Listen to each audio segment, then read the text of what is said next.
The morning Caleb Morrow's life changed direction, he almost didn't go to work at all.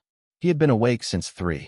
Not because of the storm, though the wind had been loud all night, pulling at the metal roofing of his ranger station cabin in rhythmic gusts that made sleep feel like a bad plan. He had been awake because of a number, $204.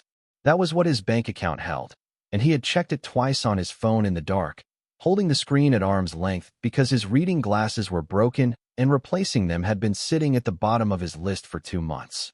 The electric bill was $180, already a day past due.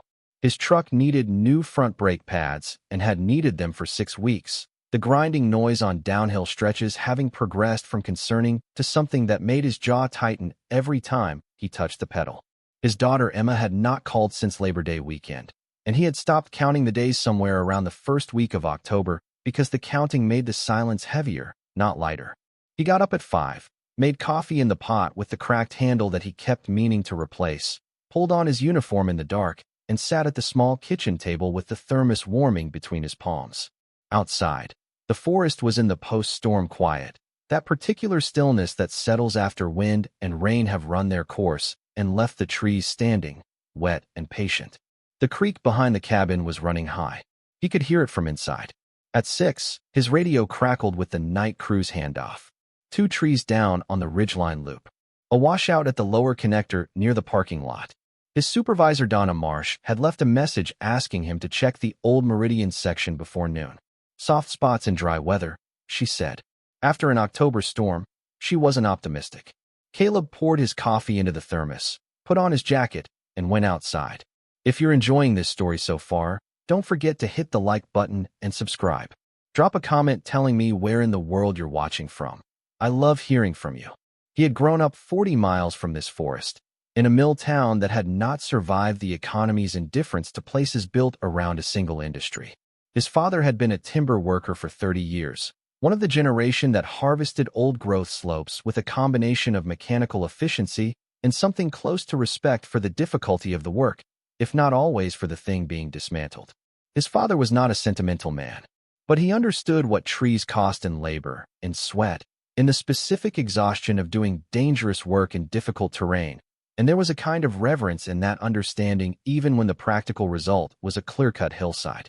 Caleb had spent summers working alongside him from the age of 14 and had been good at it, had the physical aptitude and stubbornness the work required. But something in him had tilted the other direction as he got older. The more time he spent in the forest, the more he found himself interested not in the harvesting, but in what the forest was when no one was cutting it. What it did when left alone. The way the canopy built up in layers over decades. The way dead trees became more habitat in death than they had been in life. The way old root systems held water and stabilized slopes that would fail without them. His father had considered this a phase until it clearly wasn't. When Caleb applied to the Federal Ranger program at 22, his father said that working for the government to protect the timber industry's resources from the timber industry was a waste of a perfectly functional young man. They had argued about it once, seriously, and agreed without ever saying so to leave the argument where it was.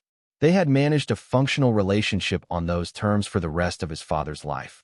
2 men who disagreed on something fundamental and were smart enough not to reopen the wound every time they saw each other. His father died 3 years ago, and Caleb had stood at the graveside in his dress uniform and thought about all the things they had carefully not said to each other over 25 years. He had cried in the truck on the drive home, which surprised him, and had not fully understood what he was crying for until several days later, when he realized it was not just grief for the man, but grief for the conversation they had never managed to have and now never would. He had married Rachel Ingalls when he was 32. She had come to the district for a hiking trip with friends, stayed incrementally over the following 2 years until staying became living there, and living there became living together.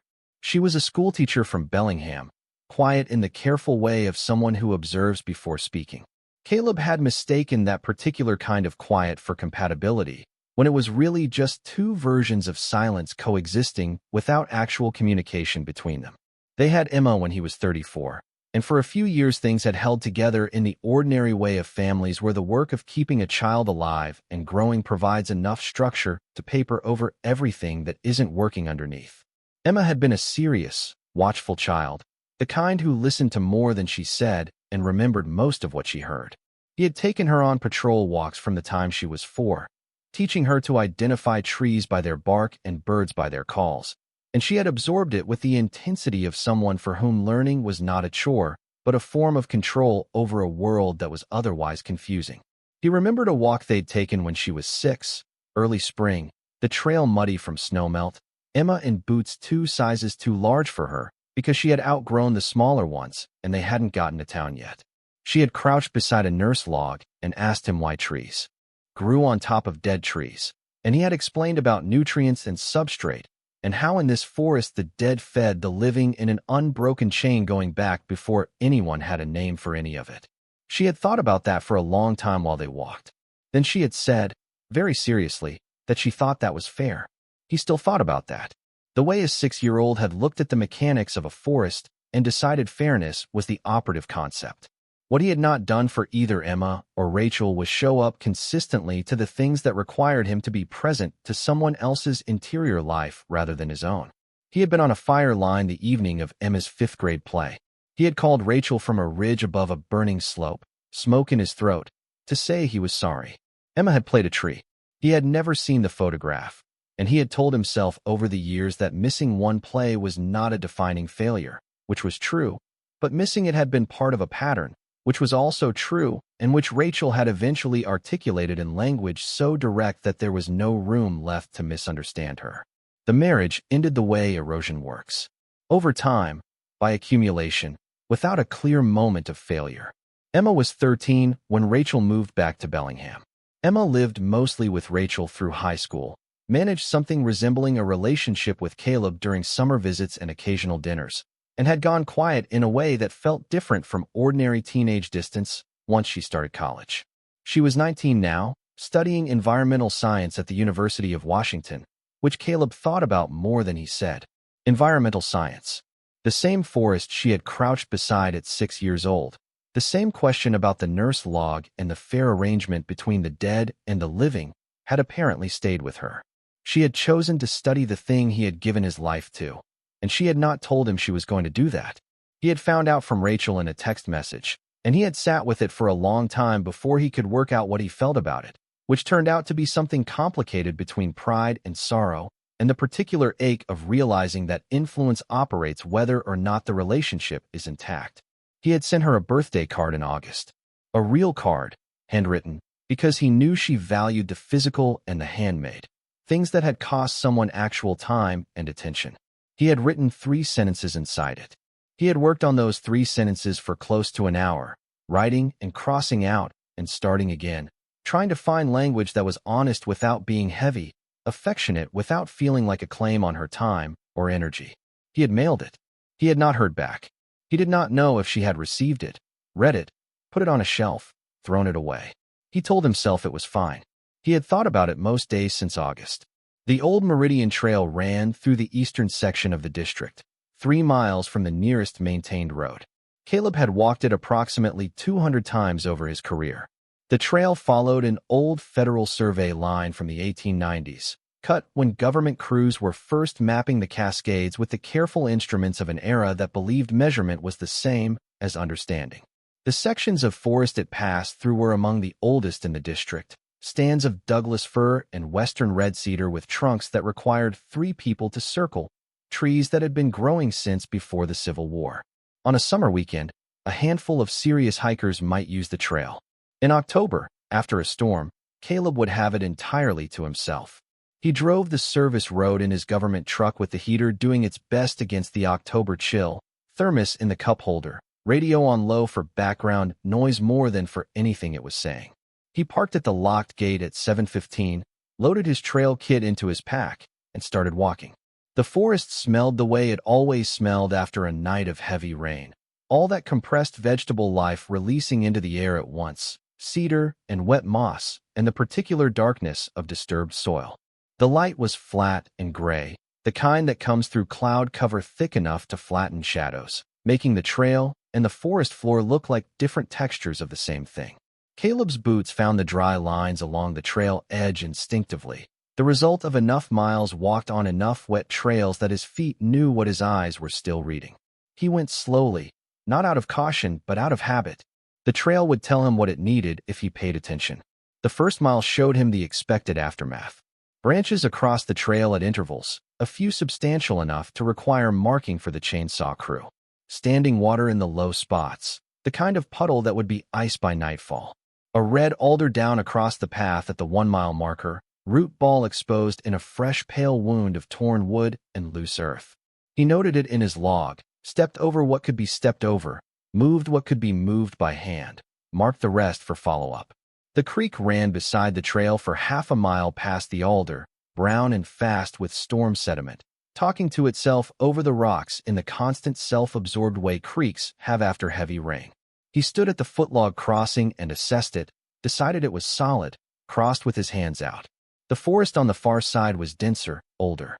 These trees had not been touched by any commercial operation since the land was acquired in the early 1920s, and over the intervening century, they had returned to something close to old-growth character. The canopy closed overhead in layers that filtered the gray October light into something softer than its source. Ferns grew thick on the slopes below the trees, still holding beads of rainwater on every frond. A varied thrush called once somewhere in the mid-story, that single ringing note that always sounded to Caleb like a tuning fork struck against the forest's particular frequency. The sound of the creek fell behind him. He walked in a quiet that was not empty but full, the specific fullness of a place where a great deal is happening that doesn't require his participation. He had been walking for nearly 40 minutes when the ground ahead looked wrong.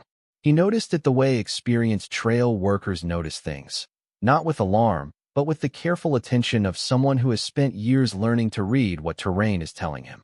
The surface color was off, slightly darker than the surrounding soil in a way that suggested different moisture content. The trail had a subtle sag over a span of about 15 feet, a depression that shouldn't be there given how this section normally ran across the slope. He slowed his steps. He prodded the ground with his walking stick and felt it give in a way that ground this solid should not give. He took 2 more steps, and the world dropped. No crack, no dramatic collapse. Just a quiet, terrible giving way. The earth came out from under his left foot, and then both feet, and he was falling, his hands grabbing at nothing, his right hand finding a root and holding. He hung there for a moment that lasted longer than any clock would measure, both feet dangling into empty space, the root biting into his palm through his glove, the weight of his pack pulling him steadily downward. He breathed. He looked down. He was hanging over a hole roughly 6 feet across. The walls were raw earth, broken cleanly along the collapsed line, laced with white root fibers catching the gray light that filtered from above. He had dropped about 3 feet. Below his dangling feet was another 4 or 5 feet of open space, and at the floor of the hole, partially covered by the soil that had fallen with him, was something that had no business being under any forest trail. Steel. Old steel, charcoal dark, with the surface texture of metal that has spent decades in the ground. It covered an area roughly 2 feet by 3 feet, and the visible edge was a right angle, machined, deliberate. The surface had rivets along its perimeter. It was flat and horizontal, which meant it was a top surface, a lid, a door lying face up in the earth. Whatever this was, it had been placed here, lowered in from above, during an intentional operation conducted by people who knew what they were doing.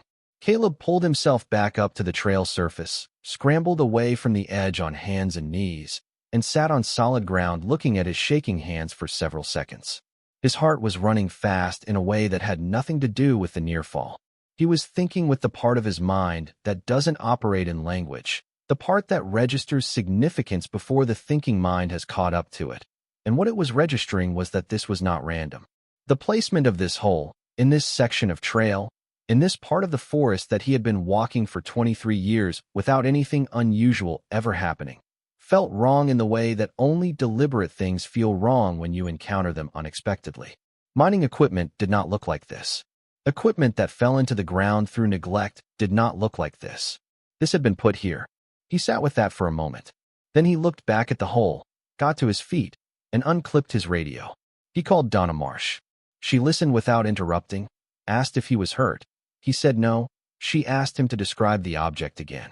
He described it again, carefully, the dimensions he could estimate, the construction quality, The fact that this was not debris or decay, but something that had been built and placed with deliberate intent. She said it was probably old mining equipment. A lot of the survey trails in the eastern section passed near mining claims from the late 1800s. Old winches, junction boxes, or cart frames, they turned up occasionally. Mark the area, put in a report, they'd get someone with equipment out there next week. He started to say that this did not look like mining equipment, that the construction was too precise, the steel too specifically fabricated. Donna was already talking about the tree on the ridgeline loop and whether the upper bridge deck had sustained any storm damage. The conversation was over in everything but formality. After the call ended, Caleb stood at the edge of the hole for a long time. There was a feeling he had encountered before, in his career, when something in the landscape was telling him something that the official protocol hadn't caught up to yet. He had learned, over years, to respect that feeling. It was not intuition in any mystical sense. It was the accumulated pattern recognition of a man who had spent 23 years paying close attention to a specific place, and what that attention was telling him now, standing at the edge of a collapse zone on the Old Meridian trail, was that what was in that hole mattered. He looked at his watch. 2 hours and 40 minutes of usable daylight remained. His trail kit included a small folding shovel, standard equipment for clearing drainage channels and moving rocks. He opened it, looked at it for a moment, then found a solid hold on the root system at the edge of the hole and climbed down. 8 feet of careful descent, using roots and exposed soil ledges, testing each position before committing his weight. When he reached the bottom, the rim of the hole was at his eye level. He could look up through the gap at a circle of gray October sky. Down here the soil was cold and dense and had the smell of ground sealed from the open air for a very long time. A compressed mineral smell that had nothing in common with the surface world above it. He brushed soil from the steel surface with his gloved hands, then scraped more carefully with the shovel blade along the edges. It was not mining equipment. He could see that clearly. It was a door, horizontal in the earth, face up, which meant it had been lowered in from above during a deliberate operation by people with equipment and a reason. The door had a recessed handle, still intact, though the metal around it was thick with corrosion. Along one edge of the door frame, visible now that he had scraped away the accumulated soil, there were markings stamped into the steel. He photographed everything his phone battery allowed. 5 letters, 2 numbers, a circular symbol, a maker's mark of some kind. His battery read 29%. He climbed back out and walked back to his truck. There were 3 people he could call that evening. Donna Marsh, who had already offered her assessment. His ex-wife Rachel, who would want to know why he was calling after 4 months of silence. And Pete Halvorsen, who was retired, who had spent 31 years patrolling the eastern Cascades, who knew the history of every acre in this district better than anyone else alive, and who had been cataloging that history with increasing purpose since his wife Margaret died 14 months ago, filling the space she had left with the one thing he knew how to do in the face of loss, which was to understand where he was living. He called Pete. Pete answered on the 3rd ring, his voice carrying the weight of a man who had been eating dinner and considered the interruption barely acceptable. "You know I eat at 6. I found something on the Old Meridian." A pause. "What kind of something?" Caleb described it precisely, the way Pete had taught him years ago to describe things when precision mattered. Pete said nothing for a long time after. Not the silence of a man with nothing to say. The silence of a man organizing what he already knows into the shape of what he is being told. "Steel vault," Pete said. "I don't know for certain. Recessed handle. Riveted frame. What did the markings say?" Caleb looked at his phone photographs, zoomed in as far as the resolution allowed, read out the letters and numbers. Another long pause. Then Pete said, "Send me the photos right now. Don't go back out there tonight. Don't say anything more to Donna. And pick me up before 7 in the morning. I mean before." Caleb drove home in the dark, made dinner from a can, ate standing over the sink, and kept looking at the photographs between bites. The markings kept pulling at him. 5 letters. Strand. Pete Halvorsen was 71 years old. He had been a fixture of this district for 3 decades, the kind of ranger who understood his territory not just as geography, but as accumulated history. Each trail and creek and ridgeline carrying a record of everything that had happened there before the government put a name on the map. He lived 20 miles from the district boundary in a house that had become over the years something between a home and an archive. County land records going back to the 1880s. Bound collections of logging company correspondence.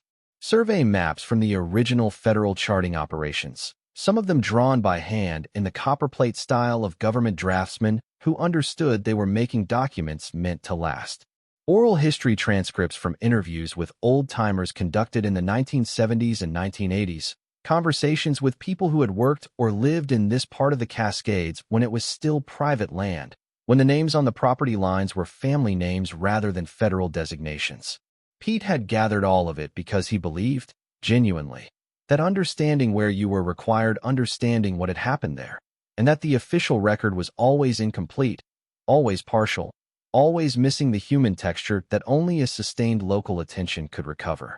Caleb had visited 3 times in the 14 months since Margaret died and found Pete always in the middle of something, always surrounded by boxes and survey maps and photocopied land records, always engaged in the task of placing the present in the context of everything that had come before it. There was something in the work that kept him upright. Caleb understood that without needing it explained. He called Pete again that night to read him the full marking. Pete was quiet for a moment. Then, "Be here before 7. Mean it about not telling Donna. If you're hooked on this story, make sure to subscribe and turn on notifications so you never miss an upload. Your support means everything and helps me bring you more emotional stories like this one." Morning came the way October mornings come in the Cascades. Cold, gray, the mountains somewhere behind the cloud cover, the air carrying the moisture of a climate that does not draw clean lines between rain and its absence. Caleb was at Pete's house at 10 minutes to 7. Pete was already on the porch. He was dressed for the trail. He carried a canvas shoulder bag that looked heavy, and he got into the truck without saying good morning or asking about the drive. They rode through the early dark, past the district road junction, past the service road mile markers, until somewhere around the 15-mile post Pete reached into his bag and produced a folder. It was thick with papers, some of them clearly very old, photocopies of documents where the original handwriting was careful and copperplate, the script of an era that understood permanence differently. Elias Strand, Pete said. Caleb waited. He owned approximately 40,000 acres in this section of the Cascades. He began acquiring timber claims and homestead plots around 1905. By the time the First War started, he had the largest single timber operation in the county. He supplied lumber to the military construction program throughout the war. By 1920, he was one of the wealthiest private landowners in the Pacific Northwest. Pete opened the folder on his knees. The top document was a photocopy of a 1921 land registry, the acreage in the ownership column, running to 5 figures, the name above it reading Strand Timber and Land Holdings. Where did he come from? Duluth, Minnesota. Swedish immigrant family. He came west in 1898 with his brother and $40 between them. His brother went to California and was never heard from again. Elias stayed. Pete turned a page. He started with 1 horse and a handsaw, doing contract clearing for a land developer who needed stumps removed. He was methodical, and he was willing to do the work that broke other men. He saved everything he earned, and after 3 years he bought his first claim. He had a gift for understanding which land would be valuable before anyone else saw it. He bought low and sold at the right time. He was difficult to work for, demanding in the specific way of men who hold themselves to the same standard they hold everyone else, which can look like fairness and feel like relentlessness depending on which side of the equation you are standing on. They were well into the service road now, the maintained surface giving way to packed gravel, the trees closing in on both sides. The light was coming up slowly behind the clouds, not sunrise exactly, but a general brightening. He paid his workers better than the competition, Pete continued, which was partly conscience and partly calculation. Low turnover kept experienced crews in place, and experienced crews made fewer costly mistakes in dangerous terrain. He had 2 wives. The first died of tuberculosis when he was in his early 40s. The second outlived him but had left years before his death, citing in the divorce papers a coldness in him that had nothing to do with the temperature outside. Pete looked out the side window. He was not a man who let people in. He was a man who built things. Caleb thought, briefly, about that description. The federal acquisition began in 1922, part of a broader program under the Harding administration to consolidate private timber holdings into the national forest system. Strand fought it with every legal tool he had. He hired lawyers, lobbied senators, wrote letters to newspapers that the newspapers published because he was who he was. None of it changed anything. The authority existed and the intention was clear, and by 1923 the land was gone. The government's compensation was roughly a third of what the timber rights alone were worth. Pete paused. He had built that land over 20 years, acre by acre. He knew every slope of it, every drainage, every section that had the bored footage to sustain 10 more years of careful harvesting. To have it taken at a third of value was not just a financial insult. For a man like Strand, it was a statement about who held power and who did not, and he had spent his entire life refusing to be on the wrong end of that statement. And he signed anyway. He signed because the law was clear and the fight was over. But he signed after doing something that nobody fully documented. Yes, Pete found a different document in the folder, a photocopy of what looked like a private letter. The bank manager at First Federal in Everett was a man named Cotter. In 1922 and into 1923, Strand made a series of very large cash withdrawals, systematic, deliberate, spread across about 8 months. Cotter documented it in letters to a business associate. He described the withdrawals as far larger than ordinary operating expenses, and he noted they were accompanied by specific purchases ordered through the bank's commercial accounts. Steel, concrete, specialized foundry hardware. Cotter believed Strand was building a personal vault somewhere on his land before the transfer, somewhere remote enough that government surveyors wouldn't encounter the disturbed earth during the acquisition process. They reached the parking gate. Caleb stopped the truck. For a moment, neither of them moved. Strand died in October 1924, Pete said. Heart attack. No warning. He was 57 years old and in good health, by all accounts, until the morning he wasn't. His son Thomas inherited what remained, which was the name, some legal documents, and no understanding whatsoever of where his father's substantial personal fortune had gone. Thomas spent 2 years trying to trace the withdrawals and found nothing. He moved to California in 1927. He died in the Pacific in 1944. No children documented anywhere. And nobody found the vault. Nobody found it. The County Historical Society has a file on the Strand Fortune that goes back to the 1940s. Local ranchers, retired loggers, amateur historians, people who heard the story from someone who heard it from someone. Every few years someone gets interested enough to do some digging, in the figurative and occasionally the literal sense, and finds nothing. Pete folded his hands on the folder. The problem with searching 40,000 acres is that 40,000 acres is an enormous area to search without any specific coordinates. He buried it somewhere. That was known. Where was not? He looked at Caleb steadily. The Old Meridian Trail runs through the heart of what was Strand's private land. The section he acquired first, the section he held longest, the section he never fully accounted for in the transfer documentation. They walked the 2 miles in the kind of shared quiet that old friends can manage without effort. The trail was soft underfoot, the October air smelling of wet cedar and standing water and the particular cleanness that follows a night of heavy rain. Pete set a solid pace for a man of 71, his steps finding the dry lines along the trail edge with the ease of long practice. He said nothing as they walked. He was processing something, Caleb could tell, moving pieces around inside his mind until they settled into a shape that felt right. The orange flagging tape appeared ahead, tied to a branch at the collapse zone. They slowed. Pete crouched at the edge of the hole and looked down.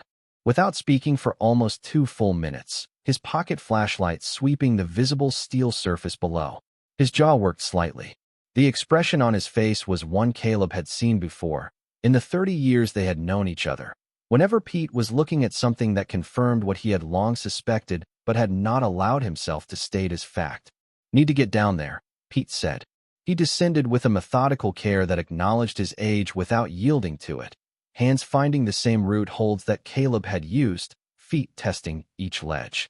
He landed at the bottom and was already running the flashlight across the steel surface before Caleb had fully climbed down to join him. 2 people in the hole was close quarters. They stood shoulder to shoulder, their breath visible in the cold air, Pete's flashlight playing across a century of oxidation and compressed earth. What Caleb could see now, in this proximity and with better light, was more than he had managed the day before. The steel was thick, overbuilt in the manner of something engineered before anyone knew exactly how strong it needed to be, defaulting to excess because the person paying for it could afford to and intended the result to last. The rivets along the frame were large, the kind of specification belonging to custom foundry work rather than anything ordered from a catalog. The surface had a specific texture where the corrosion had been most intense, a granular roughness that spoke to the particular chemistry of long-buried steel. Pete used a cloth from his bag to clean the markings more carefully than Caleb had managed with his gloves the day before. Letters came clear under his work, deliberate and deep. Strand, below that, the year. And the circular mark, which Pete studied for a long moment, running his fingertip around its outline. His business mark, Pete said, his voice quiet in the enclosed space. He had it put on equipment, on building facades, on tools, on anything he considered permanently his. Caleb thought about what it meant to mark something you buried in the ground. To stamp your name into steel you were lowering into the earth on land that was about to become someone else's land, marking it with your name because you were certain you were coming back for it, because you had no way of knowing that you weren't. He intended to return, Caleb said. He was 57 years old and healthy. Until the morning, he wasn't. Pete crouched and ran his flashlight along the door frame seam, the place where the lid met the body of the vault below. This was custom work, commissioned from a foundry, not purchased from a catalog. The specifications are not standard. A man who spent 8 months systematically liquidating his personal fortune and purchasing foundry-grade materials did not do this halfway. They worked for nearly 2 hours with the folding shovel and a second one Pete had brought in his bag. The vault gradually gave up its dimensions. Externally, it measured roughly 3 feet by 4 feet, its sides running straight down into packed earth at a depth neither of them could reach before the angle made further digging impractical. The interior would be smaller, but not by much. It was a substantial box, built for volume, built by someone who had spent months moving a substantial fortune into portable, preservable form. Pete sat back on his heels and did some math out loud that Caleb hadn't asked for. If Strand had withdrawn his personal fortune in cash and gold over 8 months in 1922, and if the historical records on his wealth were even approximately correct, the interior of this vault could hold in physical form what would amount to a very large number. Gold in 1922 was valued at roughly $20 an ounce. Even at that price, the withdrawals Cotter had documented would have represented a significant physical weight. At current gold prices, which Caleb was aware of in the vague way of someone who had read enough financial news to know the number had changed considerably over a century, that weight represented something else entirely. Neither of them said the obvious thing. They did not need to. They were both doing the same arithmetic and arriving at the same approximate place, and speaking it aloud felt premature in a way that had nothing to do with superstition and everything to do with the practical understanding that nothing was settled yet. The locking mechanism was on the front face, buried well below the accessible area. They would need proper equipment and a controlled excavation to reach it. The handle on the top surface was exactly what Caleb had guessed from the beginning, a lowering handle for moving the vault and placing it in the ground. Partial hardware on the underside, visible from an angle along one edge, included iron rings designed for heavy rope or chain. He didn't do this alone, Pete said. You'd need at least 4 men to lower something this weight. Expertise to prepare the ground correctly beneath it. He looked up at the circle of gray sky above the hole. He paid people to do it and paid them to forget they had. Or he trusted people who are long dead either way. Caleb stood and looked at the name in the steel. At the date. At the mark of a man who had built a fortune over 20 years, watched it acquired at a fraction of its value by a government he did not trust, and buried what remained in the forest he had no choice but to leave behind. He climbed out of the hole and called Donna Marsh again. This time, with Pete beside him having drafted the language, the call landed differently. Historical significance carried weight that vault by the trail did not. Land transfer documentation from the 1922 acquisition era made Donna stop talking about the ridgeline loop. Authenticated maker's mark consistent with Strand timber and land holdings made her say she would forward the photographs to the regional administrator immediately. The regional administrator, Harriet Vance, called him directly at 4:30 that afternoon. Caleb had met her twice at district-wide meetings. She was thorough in the way of people who have learned not to react until they understand exactly what they are reacting to. She walked him through the whole thing, asking questions that were better than the ones he had anticipated. She asked about the construction specifics and the marking details and the depth and the surrounding soil and whether there was any indication of recent disturbance at the site. He told her the vault appeared completely undisturbed since placement. She was quiet for several seconds. "I need to loop in the Regional Historical Preservation Office," she said, "and potentially the U.S. Attorney's Office for the district. For a vault in the forest. For a potential significant find on federal land. Yes, that's how this works." She paused. "Don't touch anything further. Keep the area marked and closed to all traffic. I'll have someone there first thing tomorrow morning." Another pause, and her voice shifted slightly, towards something more personal. "Mr. Morrow, how long have you been in this district?" 23 years. "You know this section of trail well. As well as I know anything." "Good," she said. "Stay available." The call ended. Pete had heard the whole thing. "She's taking it seriously," he said. "She is." "Good." He looked out the truck window, toward where the trail disappeared into the trees. "You'll need a lawyer. Before you talk to anyone official tomorrow, you should find someone who handles federal land and property law." "I don't have a lawyer." "Then tonight you look for one." The woman who arrived the next morning came in a government SUV that still had airport parking stickers on the rear window and was still on a phone call when she stepped out. She held up one finger toward Caleb, finished the conversation, put the phone away, and shook his hand. Her name was Dr. Sylvia Bright. She was with the National Archives and Records Administration, which was not what Caleb had been expecting, and she carried a bag of equipment that looked substantial. She examined the photograph on his phone for about 30 seconds, said "show me," and started walking toward the trail. She climbed down into the hole without ceremony and spent close to 50 minutes inside it. Better lights than Caleb's phone. Tools from her bag that he recognized as precision instruments belonging to someone who worked with old materials regularly. A dental pick, a laser measuring device, several things whose purpose he couldn't identify. She worked in near silence, occasionally making marks in a small notebook. Caleb stood at the rim above and watched. Pete sat on a fallen cedar log 20 yards back, drinking coffee from a thermos and watching the clouds with the patience of someone who has learned that waiting is a skill.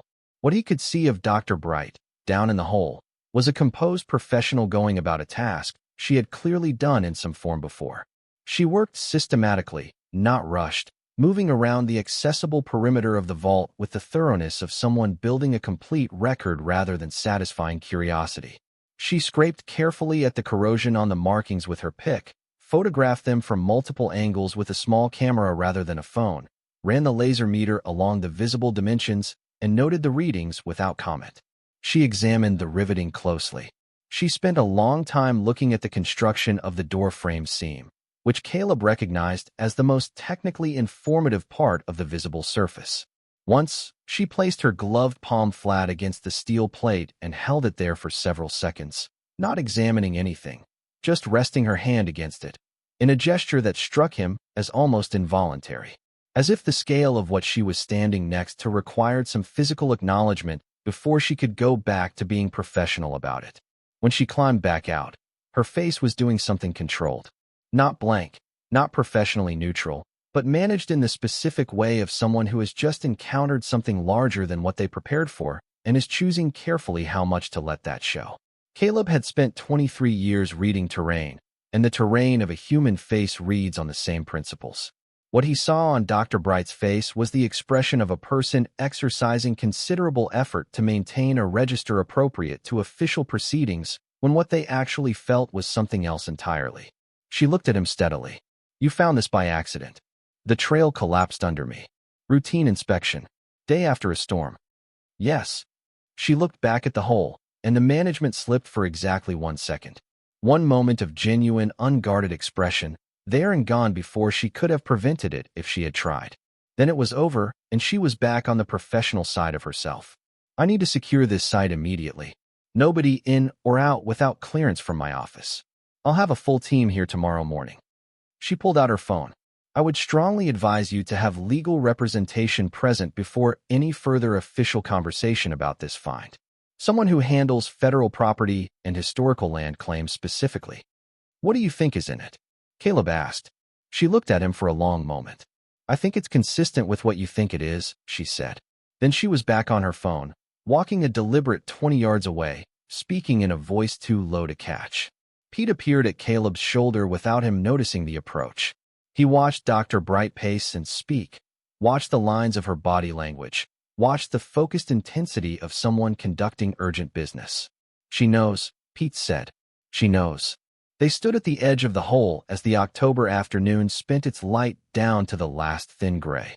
The forest did what the forest always did, continuous and unhurried and present in the way that only things without self-consciousness can be present. The creek murmured somewhere to the west, still running high from the storm. Somewhere above them in the canopy, a raven called once, that flat declarative sound that ravens make into any silence they decide to fill, one note repeated twice and then gone. Caleb thought about his bank account, about the electric bill and the brake pads and the cracked handle on the coffee pot that he had been meaning to replace for 3 months and the birthday card he had mailed to Emma in August and never heard back about. He thought about his father at the graveside and the conversation they had never managed. He thought about Emma somewhere across the state, doing whatever 19-year-olds do in the cities they move to when they are done with the places that formed them. He thought about 23 years of walking trails and being good at his job, and ending up with $204 and a truck that ground on downhill stretches and a life that was, by most external measures, not going anywhere in particular. He thought about what it meant to give something everything you had and receive back only the thing itself, no material surplus, no accumulated reward, just the work ongoing. He had made his peace with that arrangement somewhere around year 15. Or he had thought he had. Standing here, he was less sure. Peace was not the same as indifference. He still wanted things. He wanted his daughter to call. He wanted to replace the reading glasses and fix the brake pads and stop doing the same arithmetic every month that came out to almost nothing. He wanted to have something to say to Emma that was not the ordinary accounting of a life running in place. He did not let himself go too far with what the vault might mean. He was careful with hope the way a person gets careful with anything that has disappointed them enough times. He did not run the numbers or imagine the conversations or think about what it would mean to call Emma with something to say that wasn't the ordinary catalog of days going nowhere. He did not allow himself those thoughts. Not yet. But standing at the edge of that hole in the last light, with a federal archivist making urgent calls in the trees nearby and a sealed vault 8 feet below him in the dark, Caleb felt something he had not felt in years. Something that pressed against his chest from the inside and would not be reasoned away. The forest had given him almost nothing back in 23 years beyond the work itself. The work had been enough, most of the time. He had made his peace with that. But maybe peace was not the final word on the matter. He stood at the edge of the hole until the light was entirely gone. Until Pete put a hand on his shoulder and said it was time. They walked back up the trail in the dark with their headlamps cutting the path ahead. The trees were enormous shapes on either side, darker than the dark around them, ancient and indifferent and beautiful in the way that things are beautiful when they require nothing from you. Caleb had spent the better part of his adult life inside this beauty, walking through it, protecting it, learning its moods and patterns and silences. Somewhere behind him, down in the earth, sealed against 100 years of everything the world had done, a man's name was stamped in steel. A date. A mark of ownership written by someone who believed in permanence so much he buried it in the ground. Caleb Morrow drove home through the dark and thought, maybe luck existed after all. The excavation team arrived on a Thursday morning, 4 days after Caleb had hung from a root above a hole in the earth and looked down at a piece of steel that changed the direction of everything. They came in 2 government vehicles and a contractor's flatbed carrying equipment, and they were not what Caleb had pictured. He had imagined something more bureaucratic, more hesitant.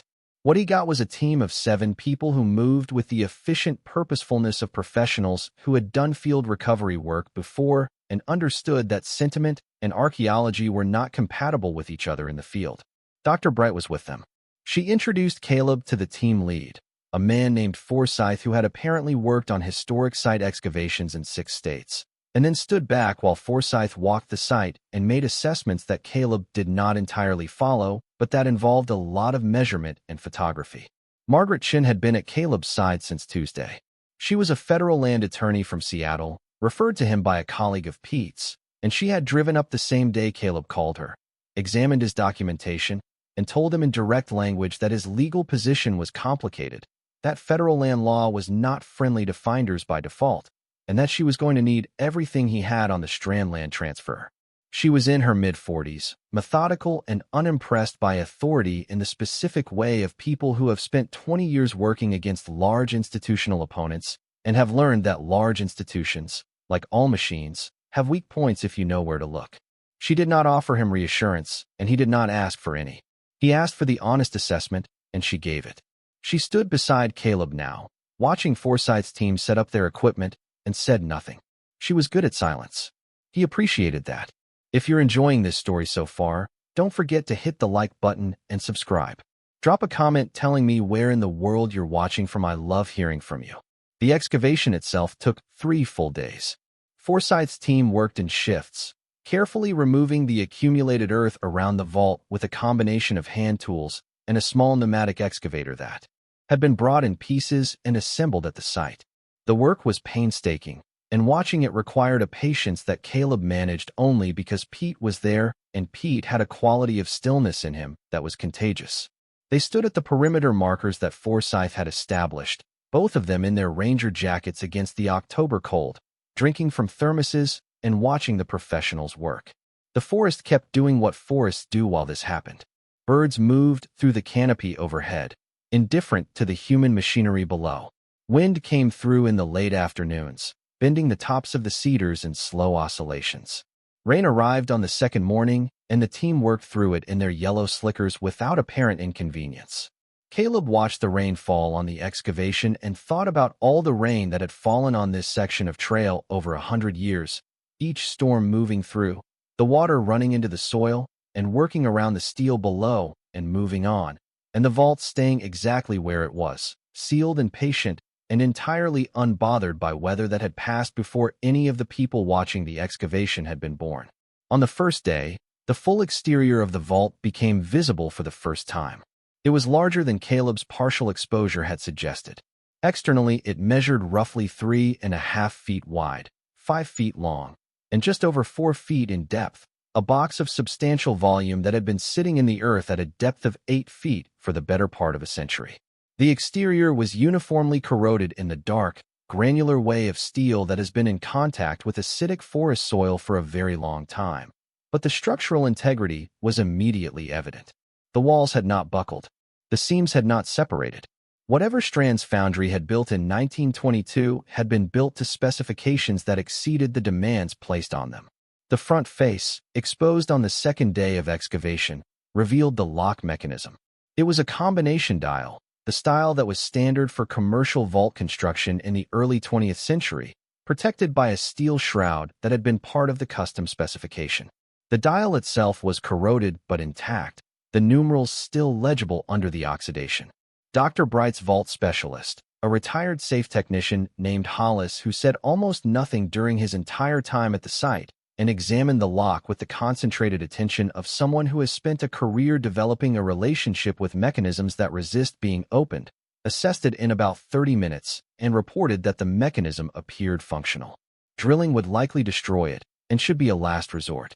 If the original combination could be found, the vault could almost certainly be opened without damage to the lock or its historical integrity.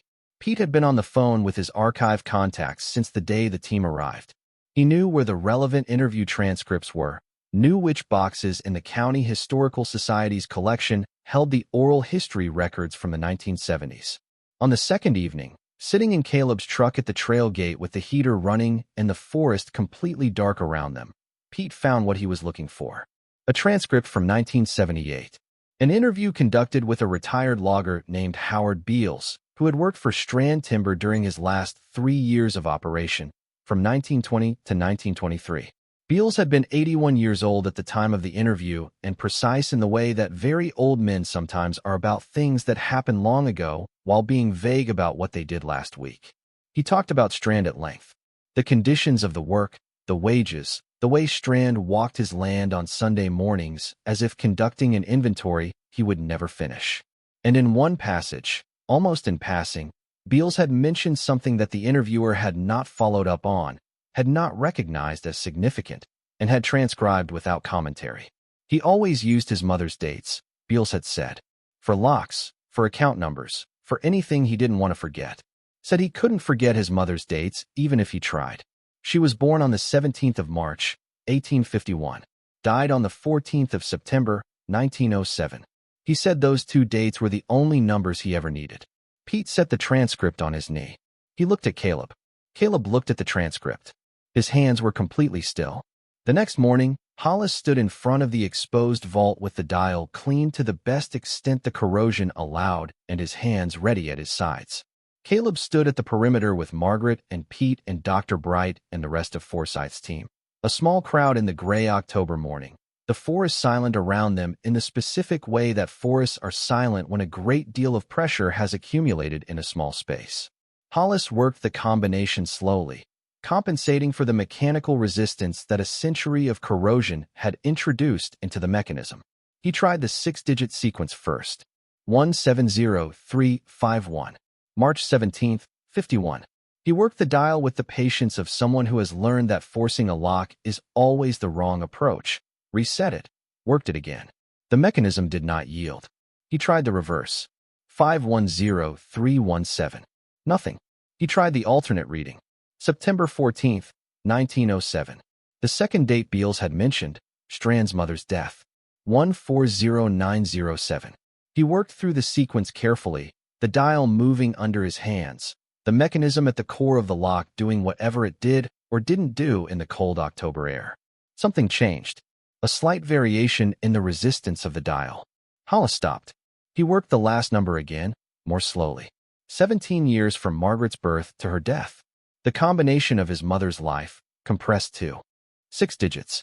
It was exactly the kind of thing a man would choose if he had decided that some information was too important to risk forgetting and some loss is too important to risk being expressed in any other way. Deep inside the steel, something moved. Not dramatically, not with any theatrical sound. Just a mechanical shift, a release of tension that had been maintained for 101 years, and the vault's internal bolts disengaged with a series of clicks that were perfectly audible in the morning quiet. They sounded like the ticking of a clock that had been stopped and was starting again. Hollis took a step back. He looked at Forsyth.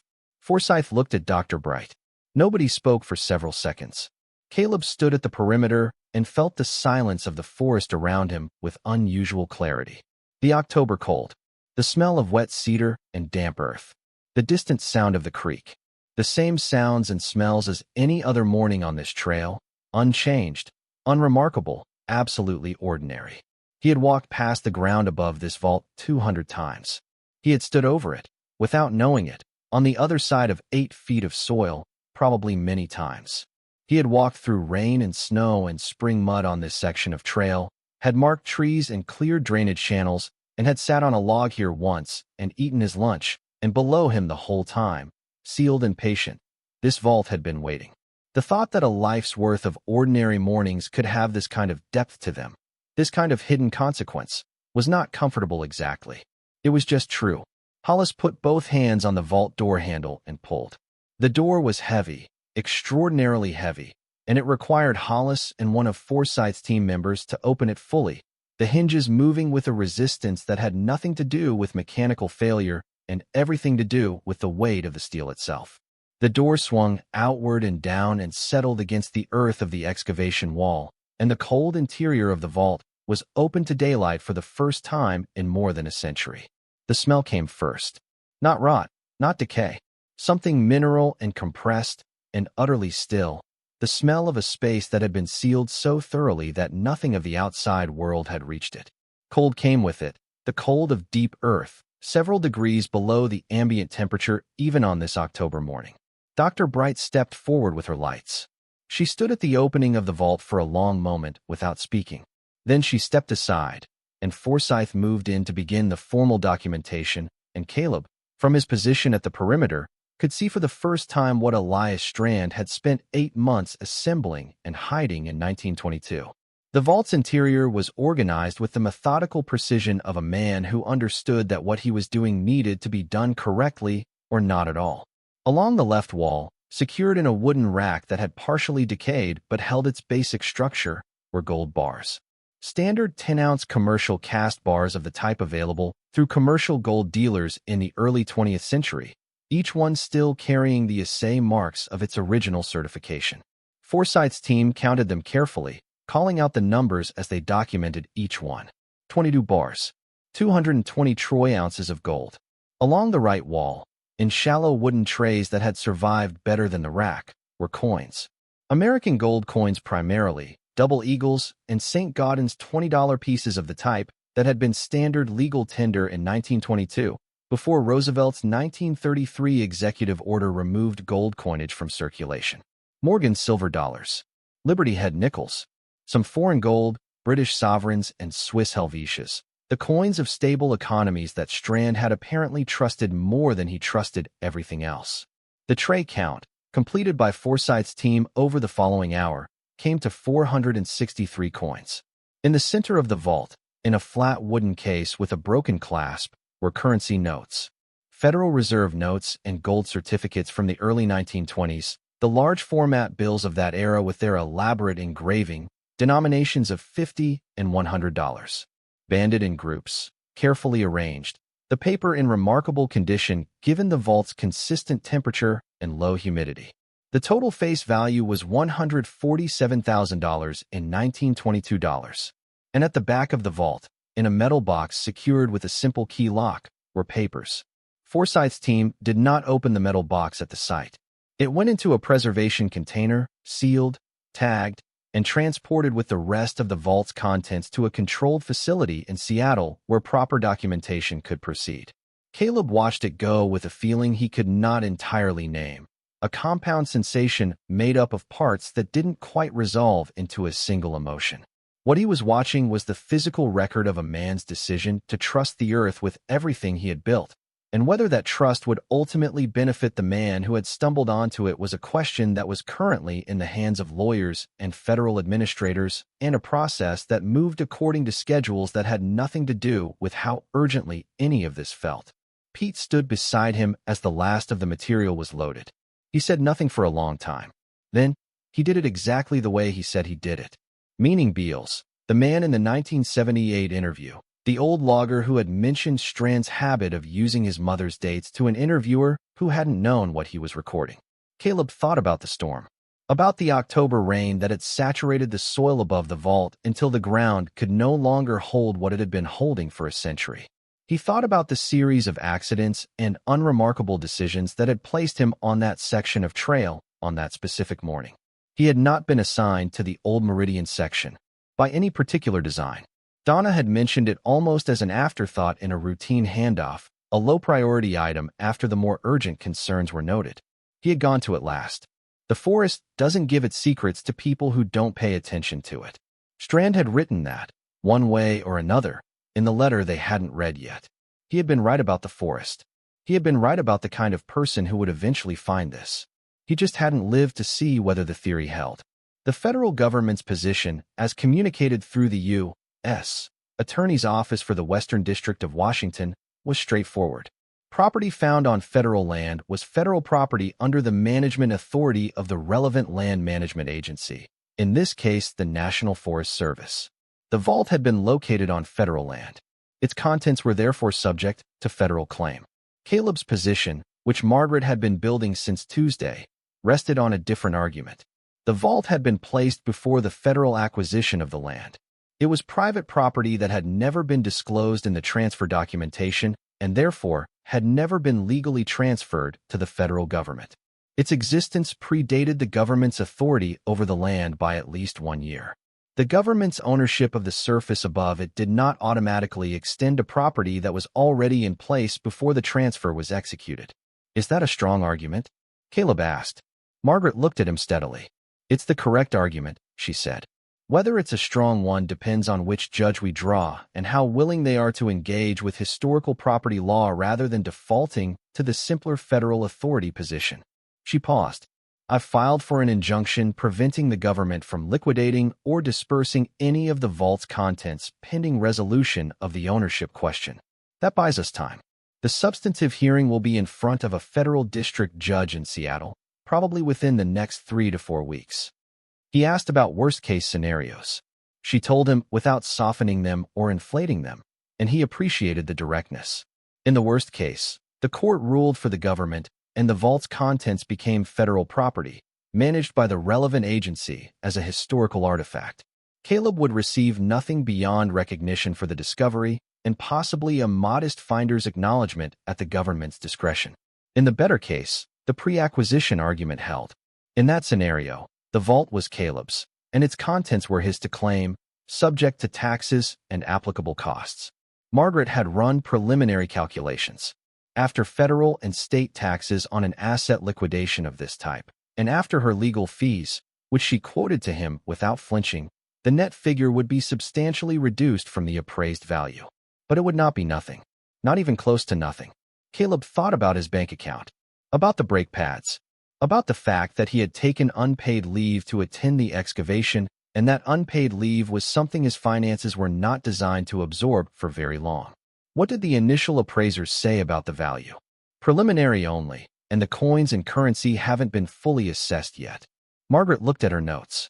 The gold bars alone, at current spot price, represent approximately $418,000. The coins, based on comparable auction results for similar pieces in similar condition, are estimated between 3 and 7 million. The currency, due to its rarity in this grade, has an estimated collector value of 1.2 to 2 million. She closed the notebook. That's before the contents of the metal box are assessed. He did not speak for a moment. What was in the box? We'll know within the week.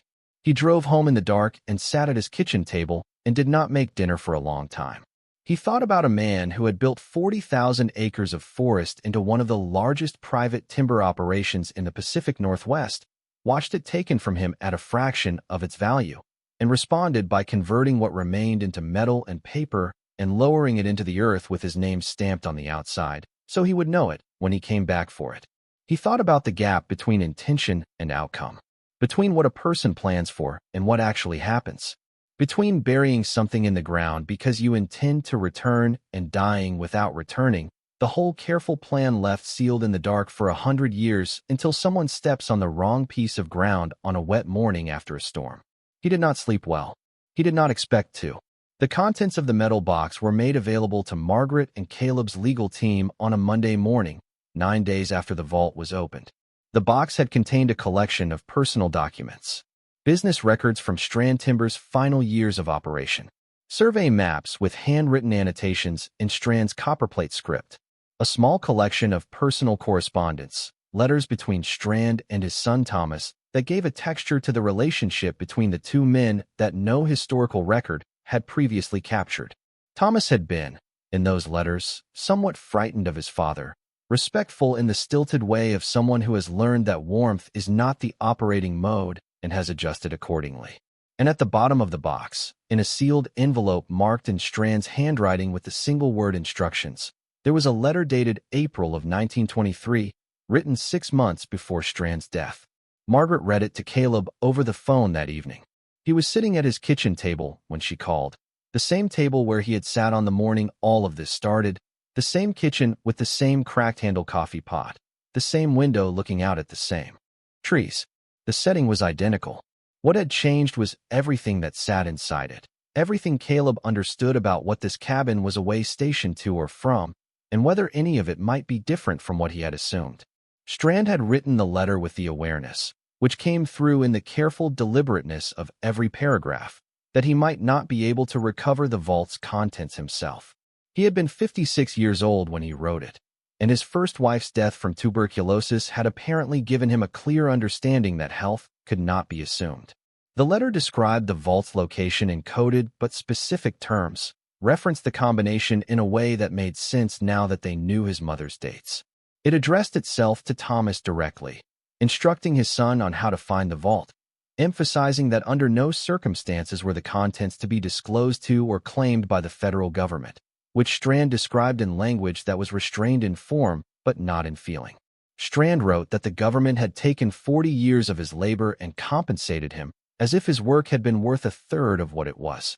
He wrote that the acquisition had been legal and therefore there was nothing to be done about it, and the fact that something was legal had never struck him as the same thing as the fact that it was right. He had signed the transfer and he had taken his money, and he intended to keep what remained of his fortune private and beyond the reach of any future assessment or taxation or claim, because he had earned it, and it was his, and the fact that the land above it was no longer his did not change the origin of the wealth buried in it. The final section of the letter was what Margaret read twice, slowly, both times. If Thomas cannot be located within a reasonable period, or if Thomas has died without heirs, which God willing will not be the case, but which a prudent man must provide for, then the contents of this vault are to go in their entirety to the man or woman who finds them. I have thought carefully about this provision. I have decided that a person who finds something buried in the earth of this forest has done so by labor and by the kind of sustained attention to this land that I understand better than most. The forest does not give its secrets to people who do not pay attention to it. Whoever finds this vault will have paid that attention, and that is worth something. It is worth everything I put in that box. When Margaret finished reading, Caleb sat at his kitchen table and did not speak for a long time. Outside the window, the forest was completely dark. The creek was audible in its usual way. The same trees that had always been there were in exactly the positions they had always occupied.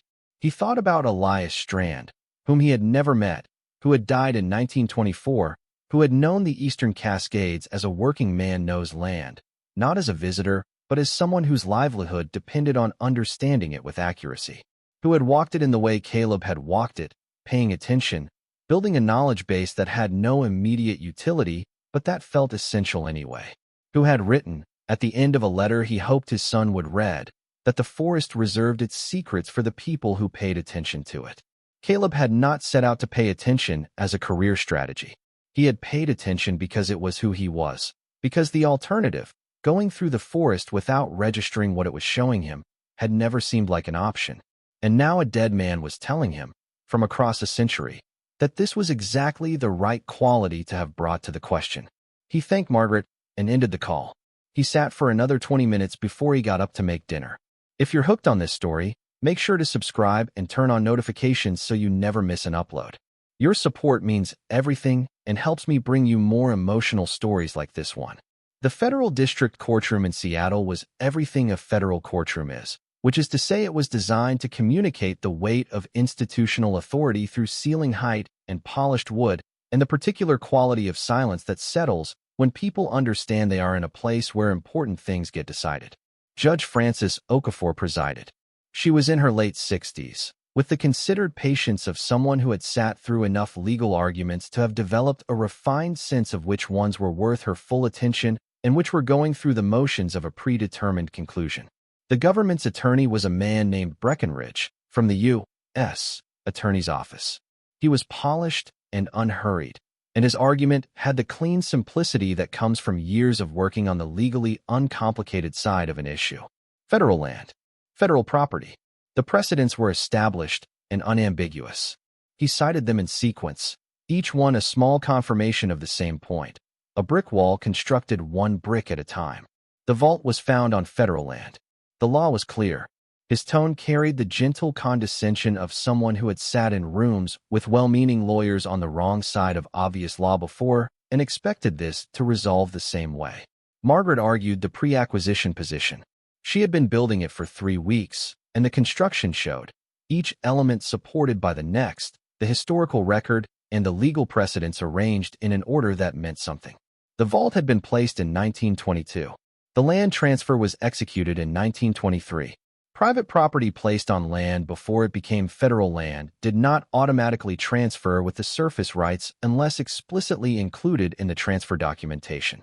The transfer documentation for the Strand acquisition had not included any reference to buried property or undisclosed assets. The government had acquired the land, not everything that had ever been on or in it before the acquisition. She presented the Strand letter. Judge Okafor read it in full, without comment, and set it down with an expression that indicated she had noted its significance without deciding yet what to do with it. Pete testified from the witness stand about the historical record, his 31 years of district service, his research into the Strand acquisition, the newspaper accounts and bank records, and interview transcripts that documented Strand's systematic withdrawal of his personal fortune in 1922.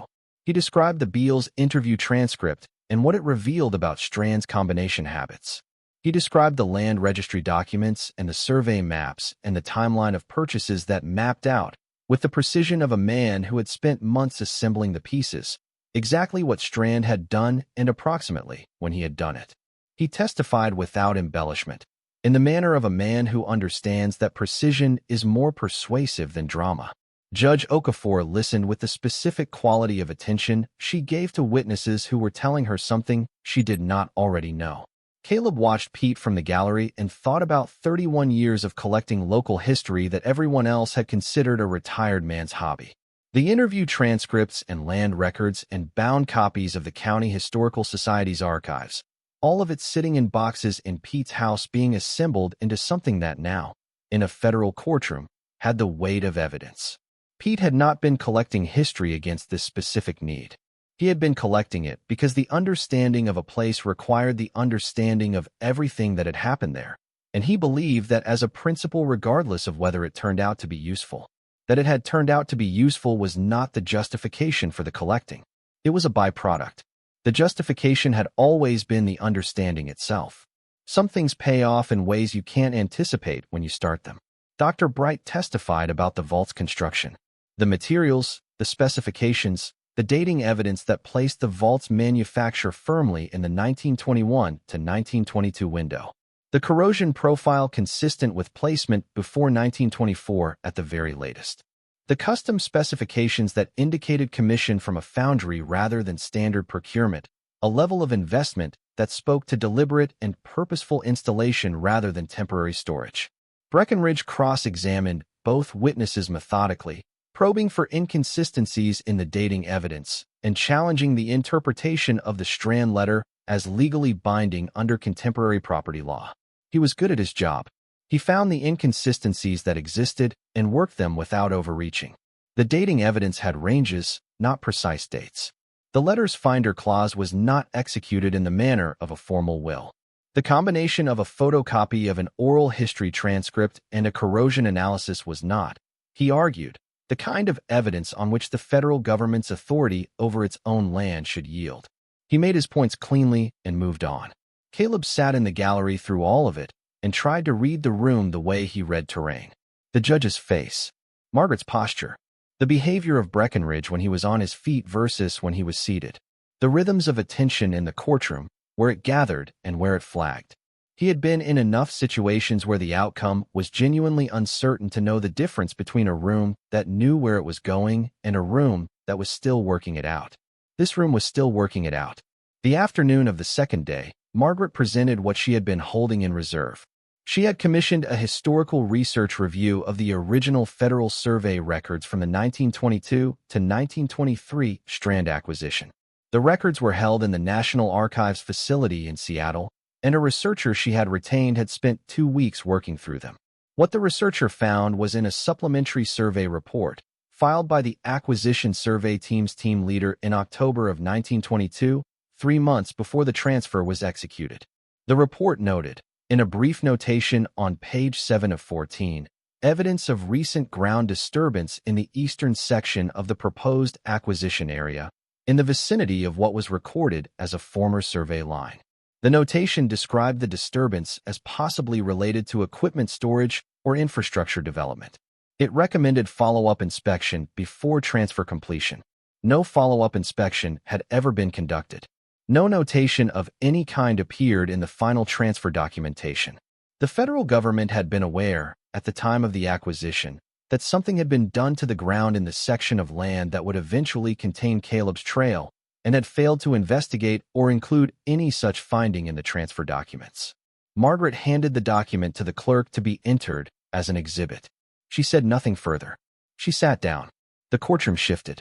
Not dramatically. No gasps or audible reactions. Just a change in the atmosphere. The kind that happens when a simple argument becomes a complicated one and everyone in the room understands simultaneously that what they thought was going to be a short proceeding might not be. Breckenridge was reading his own copy of the document. His expression did not change, but his reading pace slowed, and the slowness told Caleb something about what the man was processing. The government's position had been clean. Property on federal land is federal property. That was the argument, and it was a good one, and for most of the hearing it had felt like a wall. The survey notation didn't demolish the wall, but it put a crack in it, and cracks in walls are what cases turn on. Breckenridge asked for a recess. Judge Okafor granted 30 minutes. When the hearing resumed, Breckenridge's tone had changed by a degree. Still professional, still confident in the underlying federal authority argument. But the notation changed what the government had known and when, and what the government had known and when was now part of the record. Judge Okafor took the matter under advisement. She set a date for her decision 4 weeks out. Caleb and Margaret walked out of the courthouse into a Seattle afternoon that had the flat, cold light of late October, the kind of gray that doesn't differentiate between clouds and sky. "What do you think?" Caleb asked. "I think she's taking the pre-acquisition argument seriously," Margaret said. The survey notation was significant. It demonstrates that the government had constructive notice of undisclosed property and failed to act on it. That weakens the clean hands position considerably. She adjusted her bag strap. "I don't want to predict outcomes. What I can say is that we've made the strongest possible case." He drove back north on I-5 with the radio off, thinking about the courthouse and what it meant to have your life in the hands of a process that moved according to its own schedule regardless of what was riding on it. He thought about the vault, which was in a federal evidence facility now, its contents cataloged and tagged, the gold bars and the coins and the currency, and the letter from a man who had been dead for 100 years sitting in preservation storage waiting for a judge to decide who they belonged to. He returned to work the following week. Donna Marsh had been careful with him since the story broke in the regional news, which it had, reported by a Seattle outlet, and picked up from there. The coverage was accurate in its broad strokes and vague about details that were still under legal protection, and it identified the ranger by district without naming him, which meant people in the district knew it was Caleb and people outside it didn't. Donna had stopped by his office on his first day back and said, in the manner of someone who is acknowledging something they should have handled differently, without quite saying so, that she was glad the find had been taken seriously by the right people. He thanked her and left it there. His colleagues at the district office handled it in various ways. A few treated him with the particular warmth people show to someone whose luck has visibly changed. Others were more measured, pointing out, not unkindly, that the legal outcome was far from settled and that the federal government's position on these matters had a long track record. One colleague, a younger ranger named Dietz who had been at the district for 3 years and who Caleb had generally liked, told him over lunch that he'd talked to someone at the Forest Service office in Portland who thought the pre-acquisition argument was a long shot. Caleb thanked him for the information and finished his sandwich. He walked the Old Meridian Trail twice during the 4 weeks the judge was deliberating. The collapse zone had been filled in and the trail rerouted around it. The section looked normal again from a distance, just another part of the trail, wet and quiet in the November cold. He stood at the edge of where the hole had been and tried to feel something definitive about the place, some resonance appropriate to what had happened there. He mostly felt the cold and the usual satisfying silence of the old-growth section and the distant sound of the creek, which had gone back down to its ordinary level. The forest had moved on, as forests do. He thought about the number $204, which had become in his mind a kind of marker for the before, the line between what his life had been and whatever it was becoming. He thought about the brake pads, which he had finally replaced with the small advance Margaret had provided against potential legal fees. He thought about the electric bill, which had been paid, and the coffee pot's cracked handle, which he had not yet replaced because it still functioned adequately, and replacing it felt like spending money against an outcome that hadn't happened yet. He was 40 miles from the district boundary, driving back from a meeting at the regional office where he had been asked to brief administrators on the site conditions and the excavation process, when his phone rang through the truck speakers. He glanced at the screen. Unknown number, Seattle area code. He answered. "Dad." The word landed in the cab of the truck with a particular weight, the weight of something that had not been said in a long time. "Is this you? Are you the ranger? The one in the news?" He recognized his daughter's voice immediately. He would have recognized it across a longer gap than this one. Emma's voice, with the slight roughness she had always had, inherited from Rachel, and underneath it something that sounded like concern. "Yeah," he said. "It's me." A pause. He could hear her breathing, and behind it the ambient noise of wherever she was, other voices at a distance, the sound of the city. "I saw the article." They didn't use your name, but they described the ranger and the district and the section of trail, and she stopped. I recognized the trail. You used to take me there. When I was small, I knew it was you. He had not expected that. He had not allowed himself to think about what it would mean to be recognized through a piece of trail description by a 19-year-old who had not called him since September. He stayed on the shoulder, engine running, heater blowing, and did not speak for a moment. Are you okay? She asked. Is everything okay with the legal stuff? Still waiting on the judge's decision, he said. 4 weeks. That sounds stressful. She paused. Is Pete involved? It sounded like there was someone who knew the history. Pete found the combination, Caleb said, through a 1978 oral history transcript. A man who worked for Strand in the 1920s mentioned Strand's habit of using his mother's dates. Pete had the transcript in one of his boxes. Of course he did. Something in her voice warmed slightly. How is Pete? Since Margit. He's managing. The research helps. Another pause. Longer this time. The highway stretched ahead of him, the first Douglas firs appearing at the roadside, the mountains beginning to show as darker shapes against the gray afternoon sky. I got your card, Emma said. In August. I read it. He waited. I read it a few times, actually. Her voice was careful with this information, placing it on the table between them without quite knowing what it was supposed to do there. I should have called. I know I should have. She stopped. Started differently. I didn't know what to say that wouldn't be weird and awkward and me apologizing for not calling for months. And the longer I waited, the more it felt like it would be a whole thing. And then it had been so long that calling felt like making a statement. So instead you didn't, he said. Without accusation. Just the fact. So instead I didn't, she agreed. He understood that calculus. He had applied versions of it himself, to different silences, with different people. You're calling now, he said. I'm calling now. A breath. Dad, are you going to be okay? With the legal thing. Regardless of how it goes. He thought about the question. He thought about what being okay meant in the context of the past several weeks, the past several years, the past 23. He thought about the trail and the vault and the gold in the dark and the letter from a dead man who had trusted the earth with everything and a judge deliberating in Seattle over what any of it was worth. He thought about Pete's testimony and Margaret's argument and the survey notation from 1922 that had changed the atmosphere in a federal courtroom. I think so, he said. Yes, I think so. Good. She sounded relieved in a way that told him the concern had been real. She had not called to make a statement or to satisfy an obligation. She had called because she had read a news story and recognized a trail description and wanted to know if her father was all right. That was something. That was, in fact, quite a lot. The conversation lasted 17 minutes. It covered more ground than Caleb had expected, gingerly at first, then with a little more ease, the way conversations do when the dread of starting them turns out to be worse than the conversation itself. She asked about the vault contents. He described what had been inside. She asked about the gold coins, and he told her about the double eagles and the St. Gaudens pieces, and she looked them up on her phone while they talked and made a sound of genuine surprise at the images. She asked about Strand, the man who had built the vault and buried it and died without coming back for it. Caleb told her what Pete had found, the broad outline of a man who had come west with $40 and built 40,000 acres and lost most of it to a government acquisition and tried to protect what remained. That's sad, Emma said. He worked for that for 40 years, and it just got taken, and he died before he could get any of it back. That's one way to read it, Caleb said.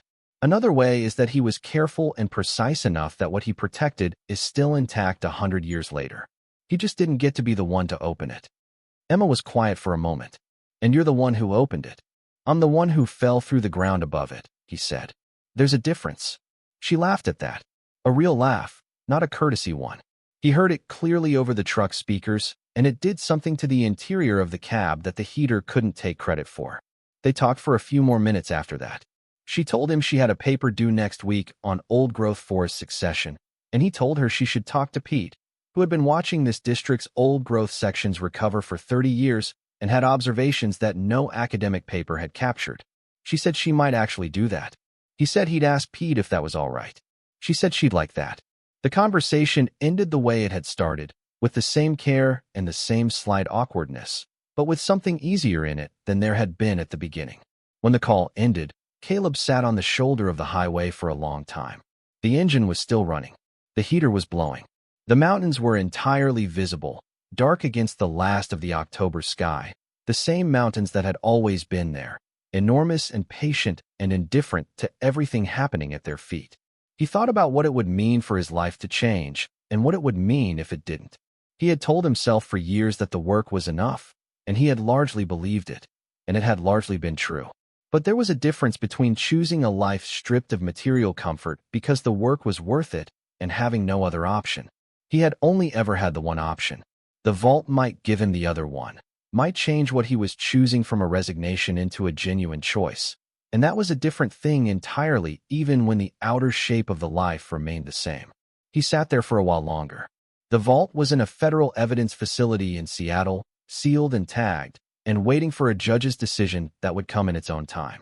The gold bars and the coins and the currency and the letter from a man who had trusted the earth with everything were all in someone else's custody now, as they had to be, as they would be until the law determined what justice looked like in this particular case. There was nothing Caleb could do about that, and he had made his peace with it, mostly. But Elias Strand had written something that Caleb kept coming back to, the same way you come back to a phrase that settles somewhere in you and doesn't move. The forest does not give its secrets to people who do not pay attention to it. 23 years. Every trail, every storm, every tree down and creek crossing and season shift. 23 years of paying attention to a specific piece of ground for no reason except that the ground deserved the attention and the attention felt necessary, and the work was the reward, and there was no other calculation available. And then, one October morning, a trail collapsed under his feet. He had walked those 23 years and ended up at $204 in his bank account, and a cracked coffee pot, and a daughter who hadn't called since September. He had walked them, and they had given him something anyway. Not despite the inattention to the things that should have mattered alongside the work, but through the attention to the thing he had given himself to completely, which was the forest itself, which had finally, in its own time and on its own terms, given something back. His daughter had called. The forest had given a secret. The vault was waiting. He drove the last 40 miles home through the dark, the mountains invisible again behind the cloud cover, the road ahead lit only as far as his headlights reached. Enough. That was always enough. The 4 weeks between the hearing and the judge's decision were the longest of Caleb Morrow's adult life, and they were also, in certain ways, the most ordinary. He went to work every morning. He walked his trails. He noted down trees and washed out drainage channels, and the incremental advance of storm damage that an October of heavy rain had introduced into the district's trail infrastructure. He filled out maintenance logs and incident reports and equipment inspection forms with the same deliberate care he had always brought to paperwork that he did not enjoy but understood was necessary. He ate sandwiches at the 1-mile marker on the Ridgeline Loop because the view from there cleared his head on difficult days, which most of the days during those 4 weeks were, in the quiet internal way of days that don't announce their difficulty but simply press from the inside. What he found, during those 4 weeks, was that the work was the same. The trails were the same. The forest was the same. The morning cold and the afternoon light and the sound of the creek at the boundary of his patrol area were all exactly as they had always been. What was different was what he was carrying while he walked, which was not the ordinary low-level financial dread he had been carrying for years, but something else, something less familiar and in some ways harder to manage. Hope is easier to carry than despair in theory, but in practice, hope that is not yet resolved is its own kind of weight. He had learned to live with the weight of not having enough. He had not yet learned to live with the weight of possibly having more than he needed, and the uncertainty of which version of the future was true made some days feel longer than they had any business being. He did not check his bank account as often as he had in the period before the collapse, not because the $204 had changed, but because the $204 had lost its power to feel like the final measure of everything. He had sent Donna Marsh a brief summary of where the legal proceedings stood, as he was technically required to do for any matter involving federal land in his district, and she had responded with a formal acknowledgement that carried no other content. That was fine. The trail crew that came out to repair the collapse zone on the Old Meridian section did their work on a Tuesday while Caleb was in a separate part of the district. He went to see the finished repair on his way back that afternoon.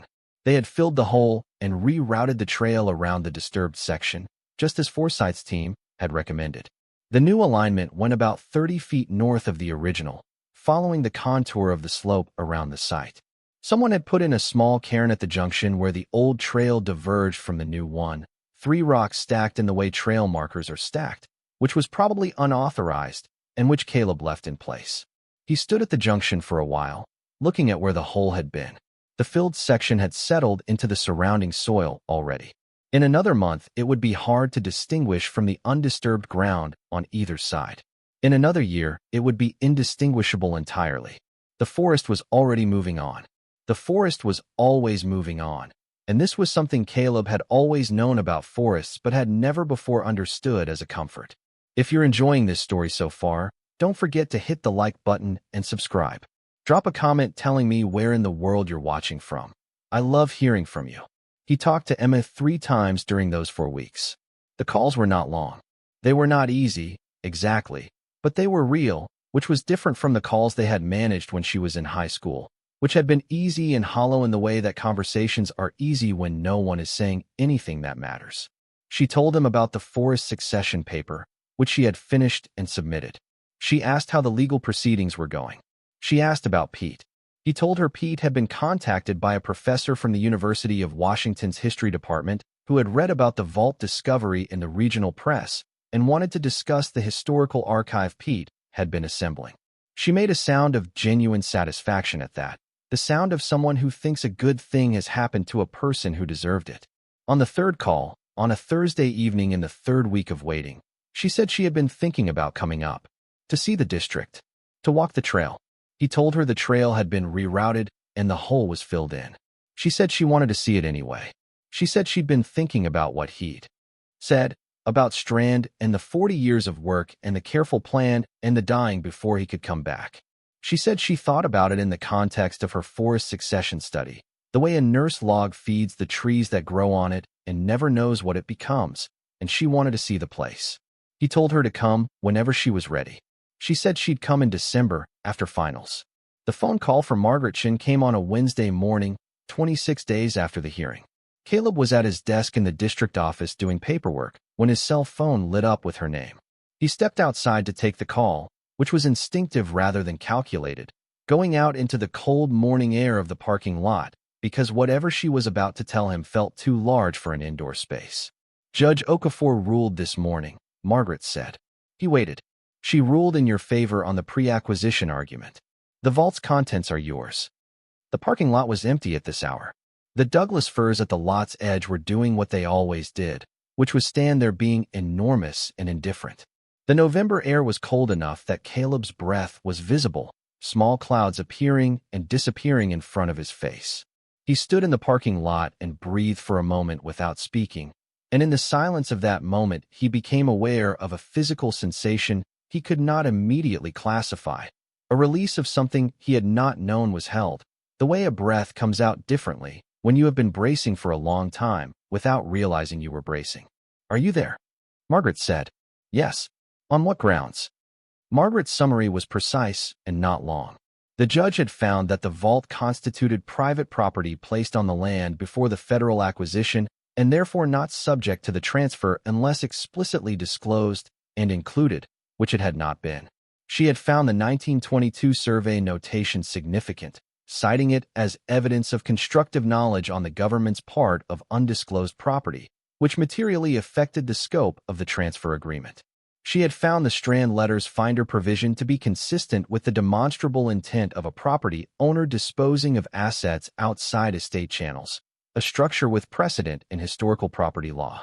And she had found Caleb's status as the discoverer, the person who had found the property through sustained professional attention to the land above it, to align with the express conditions Strand had articulated. The forest does not give its secrets to people who do not pay attention to it. That phrase, which Caleb had thought about many times in the past month, had apparently also appeared in Judge Okafor's ruling, quoted from the Strand letter as part of her rationale. Margaret read the relevant paragraph to him. He stood in the parking lot and listened to a federal judge citing a dead man's description of the right kind of person and noting that the person standing before her court fit the description. The government has 30 days to decide whether to appeal, Margaret said.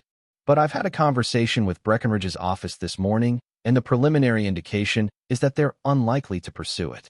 The survey notation created a precedent issue they don't want to fight at the appellate level.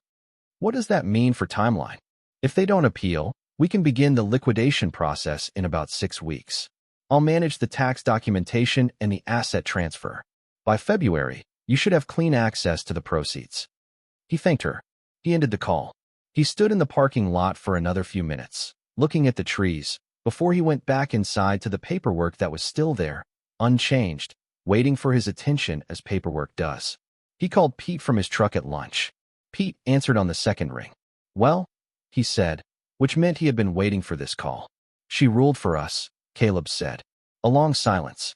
Not the processing kind. The kind that comes after something has resolved that has been weighing on a person, when the weight lifts and the body needs a moment to adjust to its own lightness. Good, Pete said.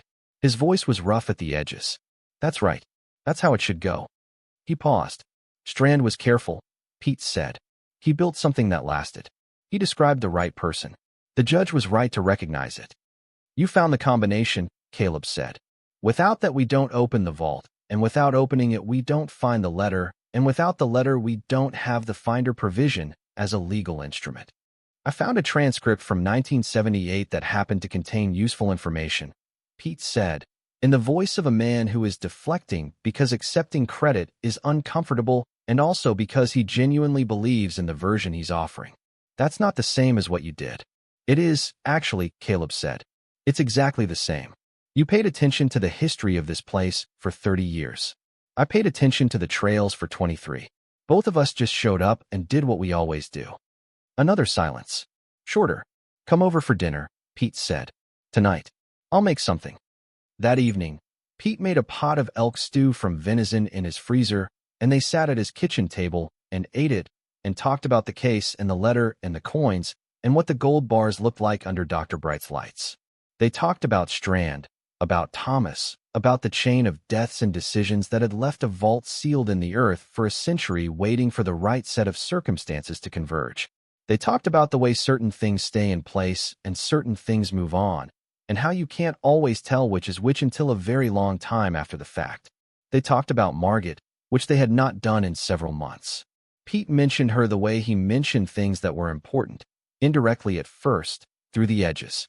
He said that she would have found the whole thing delightful, that she had always thought his archive collecting was excessive, had told him many times that the boxes were taking over the spare room, had suggested on more than one occasion that perhaps the County Historical Society would be happy to take some of it off his hands before their house collapsed under the accumulated weight of other people's history, that this would have been the irrefutable proof that none of it was excessive, that every box had earned its place. She would have been very correct about that, Caleb said. She was correct about most things, Pete said. She was occasionally wrong about which coat to wear, but most other things.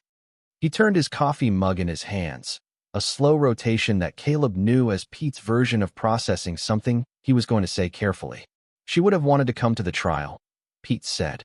She would have sat in the gallery with a thermos of bad coffee she'd made herself and a book she would not have actually read, and she would have listened to every word, and afterward she would have said it was all very complicated for something that seemed quite simple from the outside. He paused. She had a gift for that, seeing through the complication to the simple thing at the center.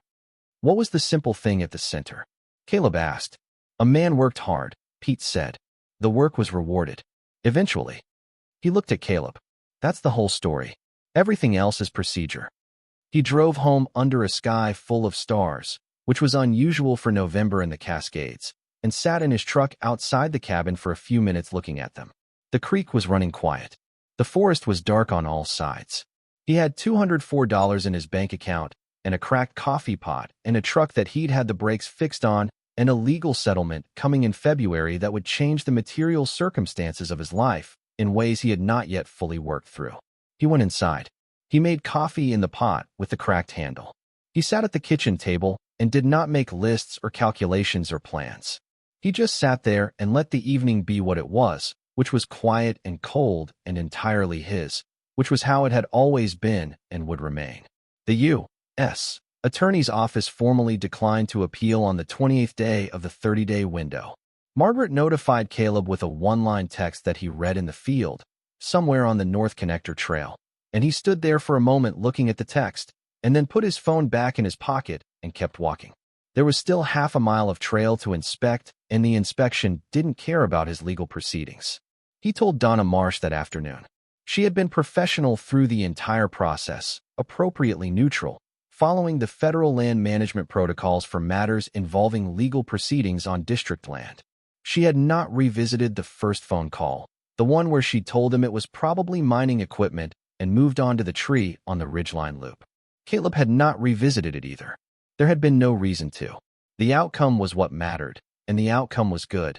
And going back to the first call would have required both of them to sit with something uncomfortable when nothing useful could come from it. Now, sitting across her desk in the district office with the formal documentation in front of them, she looked at him for a long moment before saying anything. "I'm glad it worked out the way it did," she said. "I should have taken it more seriously when you called in." He understood what that sentence cost her. She was precise and professional and did not offer statements she hadn't thought through. "You were following the standard assessment," he said. Old mining equipment was the correct working hypothesis with the information available at that moment. It was also wrong. "Most first assessments are," he said. "That's why you check." She looked at him. Something shifted in her expression that was not quite warmth, but was not the usual professional neutral either. "Are you going to stay?" she asked. "In the district." He had thought about this during the long, quiet walks of the past weeks. Whether the money changed what he was doing here, whether having the option to leave made staying into a different kind of thing. He had thought about whether a ranger who could leave but chose to stay was the same as a ranger who had no other option. He had decided, somewhere on the ridgeline loop one afternoon with the mountain visible to the north and the creek running below the trail, that it was not the same. It was better. Choosing to stay was a different quality of presence than being unable to leave, and the forest deserved the better version if he was going to keep asking it to have him. "Yes," he said, "I'm going to stay." Emma's visit lasted 3 days. After the trail walk on Saturday, they had dinner at the cabin that evening, a simple meal that Caleb made from what was in the kitchen, and sat at the small kitchen table with the new coffee pot on the counter behind them and the forest dark outside the window, and talked for 3 hours without the careful rationing of topics that had characterized their relationship for years. She told him things about her time in college that she hadn't shared, not secrets exactly, just the texture of daily life, the people she'd met and what she thought of them, the professor whose fieldwork methods she admired, and the one she thought was coasting on a reputation built 30 years ago. He told her about the district, the long-term changes he'd watched over 23 years, the recovery in sections that had been damaged, and the slow decline in others that worried him. They talked about their family in the honest way of people who have agreed, without quite saying so, that honesty is the only thing worth having in its place. On Sunday, she met Pete, who drove up and took them both to lunch in town, and then talked for 2 hours about the archive and the Strand documents and the history of the land acquisition in the kind of sustained, detailed way that Pete talked about things he cared about, which was not for everyone, but which Emma absorbed with complete attention. When Pete finally stopped to acknowledge that he had been talking for some time and apologized for it, Emma said no. This was exactly what she'd come for, and Pete looked at Caleb and then back at Emma with the expression of a man who is revising his assessment of a situation and finding the revision very satisfactory. She left on Monday morning, her small car disappearing around the first bend of the service road in the December cold. Caleb stood in the parking lot for a moment after she was gone, and then he went inside to do his paperwork. If you're hooked on this story, make sure to subscribe and turn on notifications so you never miss an upload. Your support means everything and helps me bring you more emotional stories like this one. The liquidation process was not fast. Margaret had told him it wouldn't be, and she had been right. The rare coin collection required 2 specialists and a lengthy certification process before the major auction houses would accept the pieces. The currency notes were similarly complicated, requiring provenance documentation and authentication before they could be placed with the appropriate collector's market. The gold bars were the simplest, sold through a licensed bullion dealer in 3 transactions between February and March. The final accounting, when Margaret sent it to Caleb in an email with a spreadsheet attached, showed a gross realized value of slightly over $11 million from the vault's total contents, higher than the preliminary estimate because two of the rarer coin pieces had outperformed expectations at auction. After federal capital gains taxes, state taxes, Margaret's legal fees, and the various costs of authentication, certification, and sale, the net figure was approximately $5,800,000. Caleb read the spreadsheet twice.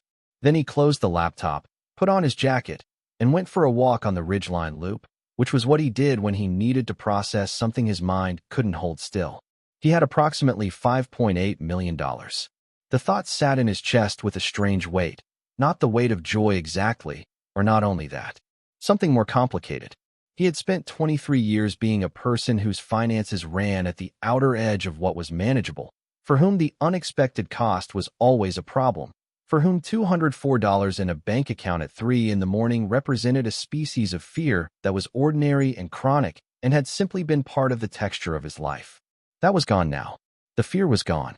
And the absence of something that has been present for 23 years is its own kind of disorientation, even when what was present was a bad thing. He understood why people who had carried something heavy for long enough sometimes didn't know what to do with their hands when it was finally set down. He walked the ridgeline loop and thought about what he actually wanted. Not in the abstract, not in the language of possibility or deserving or what he should want. What did he actually want? He wanted to replace the coffee pot. He had been meaning to replace it for 3 months, and the reason he hadn't replaced it was that a new coffee pot cost $20, and $20 had felt, in the context of $204, like a fraction of his stability he could not afford to remove. He wanted to get his eyes properly tested and by reading glasses that didn't make him hold his phone at arm's length in the dark. He wanted the truck to be serviced properly, all the systems, not just the brakes, because the timing belt was on borrowed time, and he knew it, and had been ignoring it in the way you ignore things that are expensive. He wanted to have Emma visit. He wanted to walk the Old Meridian trail with her and stand at the place where the hole had been and tell her the whole story from the beginning, from the storm and the morning and the route he had caught, through Pete's transcript and Hollis's hands on the combination dial, and the cold smell of the vault's interior and the coins in their trays and the letter at the back. He wanted to walk the trail with her the way he had walked it with her when she was 4 years old and teaching her to identify trees by their bark. He wanted to fund Pete's archive.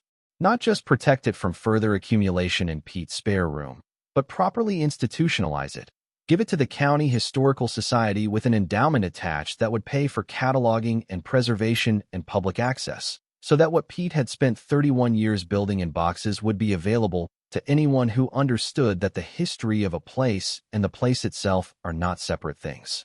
He wanted to keep his cabin and his job and his trails. He did not want to move to Seattle or buy a large house or acquire things in quantity. He had lived in a one-room government cabin in a national forest for 4 years and had not wanted for anything the forest couldn't provide except money, and now the money was resolved. He came off the ridgeline loop at the far end and stood at the junction where the trail met the service road, looking back at the ridge. The light was failing, the mountains going gray against the pale winter sky. He was a ranger who had found a vault in his forest and won a legal case, and was standing at the end of a trail on a cold February afternoon with $5.8 million and no plans to change the fundamental shape of his life. That felt exactly right. It felt like the same thing the trail had always felt like, which was correct. The practical decisions came in sequence over the following weeks. He paid off the few remaining debts he carried, which took less than 30 minutes of online banking and felt like setting down a weight. He had been carrying for so long he had stopped noticing it was there, which was the worst kind of weight. He had the truck comprehensively serviced, replacing not just the brake pads but the timing belt and the transmission fluid and the front wheel bearings that had been showing early wear, and the mechanic at the shop in town, a man named Gus who had been handling Caleb's truck for a decade and understood its particular complaints as well as Caleb understood his trails, called to tell him that the timing belt had been genuinely close to the end of its serviceable life, and that he'd been lucky. And Caleb said yes, he supposed he had. He replaced the coffee pot with a modest one from the hardware store in town. He went to an optometrist in the county seat and got his eyes properly tested for the first time in 4 years, and the prescription turned out to be somewhat worse than he'd assumed, and the reading glasses he bought, which fit correctly and stayed on his face rather than requiring him to crane forward, made him feel about 5 years younger in the specific way that having functional equipment makes everything feel more manageable. He called his bank and established an account in Emma's name. A substantial one, enough that graduate school would not be a financial decision for her. He did not tell her about it immediately. He wanted it to be there for when she needed it, to be a fact she discovered rather than a gift she received, because gifts come with a weight that facts don't carry. He did not buy a larger house or new furniture or the kind of things that people buy when they suddenly have money because they have always associated money with those purchases. He did not feel the need. The cabin was the right size for his life and had been the right size for 4 years and remained the right size. He bought a new mattress, which he had been meaning to do for 2 years, because the old one had begun to collect his shape in a way that suggested it had done everything it was capable of doing and deserved to retire. He bought proper insulated curtains for the bedroom window, which had been leaking heat since October and which he had been stuffing a folded blanket against on cold nights. These were not purchases that impressed anyone. They were the purchases of a man who understood that comfort and sufficiency were the actual objectives, and who had just been given the means to achieve them without the constant rationing that had governed every previous decision. He kept his cabin and his job and his trails. That had been the answer from the beginning, and it remained the answer. He contacted the director of the County Historical Society in early March and explained what he wanted to do with Pete's archive. He did not make it contingent on Pete's agreement. He knew Pete would agree. The Society's director, a woman named Helen Koss who had worked with Pete for years, was quiet for a long moment after he finished explaining, and then said that this was one of the most generous things she had encountered in 20 years of preservation work, and then caught herself and said the word generous was wrong. That generous implied philanthropy, and what Caleb was doing was more like justice, giving a lifetime of careful work the form it deserved. He told Pete that evening, sitting at Pete's kitchen table over coffee. He laid out what he'd discussed with Helen Koss, the endowment figure, the cataloging process, the public access arrangements. Pete listened to all of it without interrupting, which was unusual for Pete, who had opinions about most things and expressed them as he formed them. When Caleb finished, Pete was quiet for a long time. He turned his coffee mug in his hands. He looked out the window at the dark past the glass. The archive was always meant to be used, Pete said finally. That was the point of it. Understanding a place requires access to what happened there. If it's in boxes in my spare room, it's not being used. Helen is very good, Caleb said. She'll handle it properly. I know she will. Pete paused. I want to help with the cataloging. Not hand it off entirely. Sit with whoever they assign and go through it piece by piece and explain the provenance of everything. I assumed you'd want that. I already told Helen. Pete looked at him. You assumed correctly. He paused again, for longer. The Strand documents. Those should be the first priority. The maps and the correspondence and the land registry materials. They're the most immediately relevant, given everything. Given everything, Caleb agreed. They sat in silence for a while, which was not uncomfortable. It was the silence of two men who had known each other long enough that the silences had their own character, their own content. Margaret would have been pleased, Pete said. She always said the archive would find its purpose eventually. She was right, Caleb said. She usually was, Pete said. He picked up his coffee cup and drank from it, and the subject was closed in the way Pete closed subjects, by simply moving on, which Caleb had learned over years to recognize as the equivalent of a long statement of feeling from another kind of man. Emma came in December, as she'd said she would. She arrived on a Friday afternoon, pulling into the district parking lot in a small car that had seen better days, wearing hiking boots that looked like they had genuine trail miles on them. She was taller than he remembered her being, which was irrational since she'd been 19 for months, but absence does something to the image of a person, crystallizes them in the last moment of clear seeing so that the real one, encountered fresh, always has some quality of surprise. She had his eyes and Rachel's coloring and a posture that he recognized as entirely her own, developed in the years when he hadn't been watching closely enough. She looked like someone who had found her element and was settling into it. She got out of the car and looked at the forest around the parking lot and the mountain visible above the tree line to the northeast, and her face did something uncomplicated and honest. He watched it without comment. She had been studying this kind of landscape for a year and a half, reading it in academic papers and field notes and satellite imagery, and encountering it in person, and the particular quality of this district's light in December was different, and he could see the difference registering. They had dinner at the diner in town, the booth by the window, the same one Caleb used most mornings when he came in for coffee before the drive to the gate. The waitress, a woman named Sandra who had been working there for as long as Caleb could remember, brought them menus and then recognized Caleb and said she'd heard about the vault. Everyone had heard about the vault, and was he doing all right? And he said yes, he was, and she said, good, you deserve it, in the straightforward way of small-town women who have known you long enough to have opinions about what you deserve. Emma watched this exchange with a small smile. They ordered burgers because the diner's burgers were good, and because nothing about the evening required more ceremony than that. Emma had pulled her coat off to reveal a sweatshirt from the university's environmental science department. Faded, clearly worn regularly, the kind of item of clothing that has become part of someone's baseline self-presentation rather than a choice they make each morning. He noticed this with the particular attention parents give to the details that tell them who their child is becoming. She asked about the settlement. He told her the number. She looked at him for a moment and then said, quietly, that she was glad that the forest had given it back. She said it without the kind of excitement that would have made him uncomfortable, just as a statement of something that was right and had happened. He appreciated the register. He told her about the coffee pot, how he had been meaning to replace it for 3 months, how the reason he hadn't was the cost relative to $204, how the first specific purchase he had made after the proceedings concluded was a 12-cup model from the hardware store in town, $22 with tax.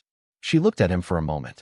Then she laughed, and then she said she was going to save that detail for the rest of her life, and he believed her. They talked for 2 hours over dinner. Emma told him about the fieldwork project, tracking old-growth recovery rates in sections of the Cascades that had been selectively harvested in the 1970s. She had strong opinions about the recovery data, specific opinions that came from time in the field cross-referenced with the academic literature, and Caleb found himself listening with the focused attention he brought to things that mattered, because her opinions were good ones developed the right way, by looking.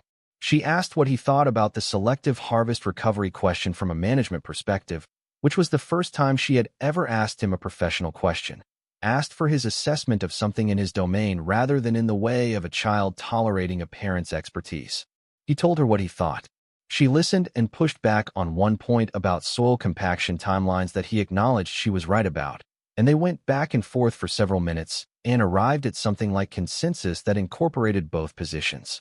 She asked whether he knew the trail differently now than he had before October. He thought about that. I know it the same, he said. The trail is the same. The trees are the same. But I'm aware now that there were things I was walking over without knowing what was there, which is probably always true of any trail, but which I hadn't thought about specifically before. He paused. 23 years of walking a trail, and one morning the ground opens. That changes the relationship you have with ground you think you know. She turned her coffee cup in her hands, thinking. It was Pete's gesture, he realized, with a mild shock. She had picked it up in their conversation, the way people absorb the physical habits of people they're paying close attention to. Can we walk it tomorrow? She asked. The Old Meridian. Yes, he said. We can walk it. They walked the Old Meridian Trail on Saturday morning, starting at the gate at 7:30 in the cold December light. The trail was quiet, as it always was in December, and the forest had the particular stillness that comes with the approach of winter, when the deciduous understory is stripped to bare structure and the conifers stand out in their deep green against everything else. Their boots left tracks in the frost that still held on the shaded sections of trail. Their breath made small clouds that dissolved and were replaced. Caleb walked ahead on the narrow sections and beside her on the wider ones. He pointed things out as they went, not lecturing, just noting. The nurse log she had asked about, which he found without hesitation because he knew every nurse log on this trail.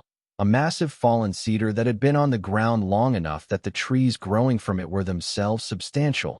The original log now barely distinguishable from the raised, mossy bed it had become.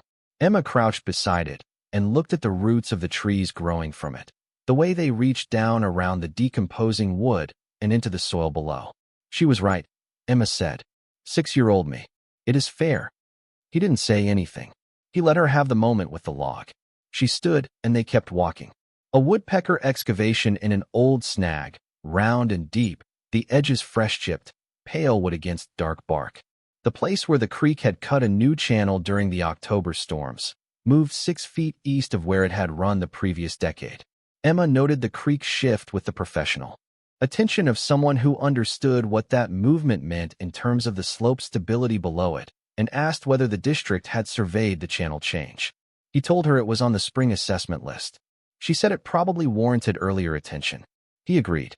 She asked about the sections of forest on either side of the trail, the age and history of what she was walking through. He told her what he knew, which was quite a lot after 23 years of watching the same ground change through the seasons and the years. He told her about the stands of old growth in the eastern section, the trees that had been growing since before the federal acquisition, before Strand, before the survey crews, before any of the human story that had played out above and below this ground. She walked and listened with the focused quality of someone building a comprehensive understanding rather than just collecting impressions. They reached the junction where the old trail diverged from the new rerouted alignment. The cairn was still there, the 3 rocks still stacked. Someone had added a 4th rock since Caleb had last checked. He didn't know who. Emma stood at the junction and looked at the filled-in section where the collapse had been. The ground there was indistinguishable now from the surrounding forest floor, covered in the accumulated debris of 2 months of autumn. No sign of the disturbance remained. "Right here," she said. "Right there. Trail just went." He made a quiet gesture with his hand, downward. "I caught a root. And when you look down, steel, 8 feet below." She stood there for a while. He stood beside her and let her look. "He put his name on it," she said, "on something he was burying in the earth. He expected to come back.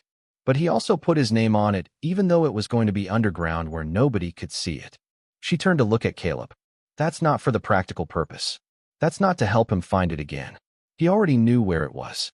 He put his name on it because he needed it to be his even in the ground, even in the dark, even when no one was looking." Caleb thought about that. He had thought about the marking many times since October and had understood it as an act of intention, of preparation, of practical identification.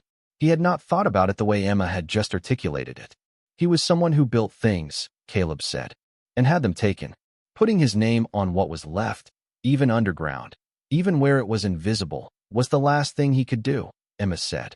The last act of ownership over something that was his. They stood at the junction in the cold December morning and looked at the ground that covered the empty space where the vault had been, which was now in a federal documentation facility in Seattle, preserved as the historical artifact of a man's defiance against a transfer he considered unjust. Dr. Bright had told Caleb, in their final conversation, that the empty vault would eventually be reinterred at the site, that it would stay where Strand had put it, empty but intact, as a permanent record of what had been there and what it had meant. Emma said she thought that was right. He agreed. They walked back down the trail in the early afternoon, the light already angling toward the flat quality of December evening. She told him about a conversation she'd had with Pete, who had driven up to the district the day before Emma's arrival and spent an hour with her going through some of the Strand documents, explaining what the acquisition of 1923 had looked like from the inside of the records rather than from the outside of the history. She said Pete had given her copies of some of the survey maps. She said she wanted to do a project on the land transition, the ecological and historical dimensions of how the forest had changed between the privately managed logging era and the federal management era, what those first decades looked like in the recovery record. "Pete would talk to you for hours about this," Caleb said. "He already has," Emma said. "We're having lunch next week in Seattle." He did not say how much that meant to him. He did not need to. She knew. They came out of the forest at the parking lot in the late afternoon, the mountain to the northeast catching the last of the low winter sun on its upper slopes in a band of pale gold that held for a few minutes, and then went. Emma stood by her car looking at it. He stood beside her. "Are you happy?" she asked. Not about the money, he understood. About the life. He thought about the trails, and the cabin, and the cracked coffee pot that was no longer cracked, and the truck with the properly maintained brakes, and Pete's archive being cataloged in a county historical society building. He thought about the birthday card with the 3 sentences and the silence afterward, and the 17-minute phone call, and the lunch next week in Seattle. He thought about Elias Strand, who had put his name on something he buried in the ground and died without coming back for it. And how the name had lasted 100 years, and the intention had lasted, and the careful work of the burial had lasted, and it had all come out right in the end, even if right looked different from what Strand had planned. "Yes," he said, "I think I am." She nodded as if this was the answer she had been working toward for the entire walk. She got in her car. He stood in the parking lot and watched her drive out. The small car with the lived-in look disappearing around the first bend of the service road and then gone. He stood for a moment more. The forest was doing what it always did. The creek was audible in the distance. The mountain had gone dark on its upper slopes. The gold band dissolved into the overall gray of December evening. He could hear, somewhere in the middle canopy to the north, the raven again. One note, repeated twice, that flat declarative sound that was not a call for anything but was simply a statement, an announcement of presence. "I am here. I have always been here." Caleb Morrow, who had given 23 years to this forest and received from it, in return, the only thing a forest can actually give, which is the understanding of a place, had walked into October with $204 in his bank account and walked out the other side of it with something he had not possessed in a long time and had not quite known he was missing. He drove home through the dark. The cabin was cold when he unlocked the door, the way it always was when he had been gone all day, and he turned on the heat and put the kettle on. The new coffee pot sat on the counter where the old one had been, unremarkable, functional, complete in its small way. He made coffee and sat at the kitchen table and looked out the window at the dark forest. He thought about Strand, as he found himself doing often now, about a man who had walked this land for 20 years, built an empire on it, and lost most of it to an acquisition he couldn't stop, who had done the only thing he could do, which was protect what remained, and who had died without knowing whether the protection held or whether it mattered, who had put his name on steel that would go underground, visible to no one, for reasons that were not practical but were necessary in the way that a certain kind of act is necessary, because the alternative is to let something essential dissolve. 100 years later, a ranger had fallen through the ground above it, had paid attention, as Strand predicted someone would, and had found it, and had opened it, and had stood in a courtroom in Seattle while a federal judge read from his letter and found that the conditions he had articulated were met. That wasn't luck exactly. It wasn't fate. It was a slow chain of attention. Strand attending carefully to the building and the hiding. Pete attending carefully to the archive. Caleb attending carefully to the trails. Each link in the chain holding because the person responsible for it had done the work with the seriousness it deserved. Emma had asked him, on the walk back down the trail, what he would do differently now. He had thought about it as they walked through the December forest, boots on the frozen sections, breath visible, the mountain to the northeast gathering the last of the afternoon light on its upper face. He had said he would replace the reading glasses. He would call more often. He would keep walking the trails. She had walked beside him and not said anything for a minute, and then she had said, "That sounds right. That sounds like the right answer." Somewhere out there, 8 feet below a rerouted section of trail on the Old Meridian loop, an empty vault waited in the earth with a name stamped on it. The vault that Strand had built and lowered and sealed in 1922, confident he would return, now empty and preserved and inert, the whole careful mechanism finally done with its 100-year job. The creek ran in the dark. The trees stood as they had always stood. The raven had gone quiet somewhere in the canopy, its 2-note announcement delivered and complete. The work continued, as it always did, asking nothing more than that the person responsible for it show up and pay attention. He had paid attention. The forest had, in its own time, in its own language, noticed. That was enough. It had always been enough. It was just that now, finally, it was also more. Thank you so much for watching until the end. If you love this story, check out the other videos on your screen now. I think you'll really enjoy them. And don't forget to subscribe if you haven't already. See you in the next story.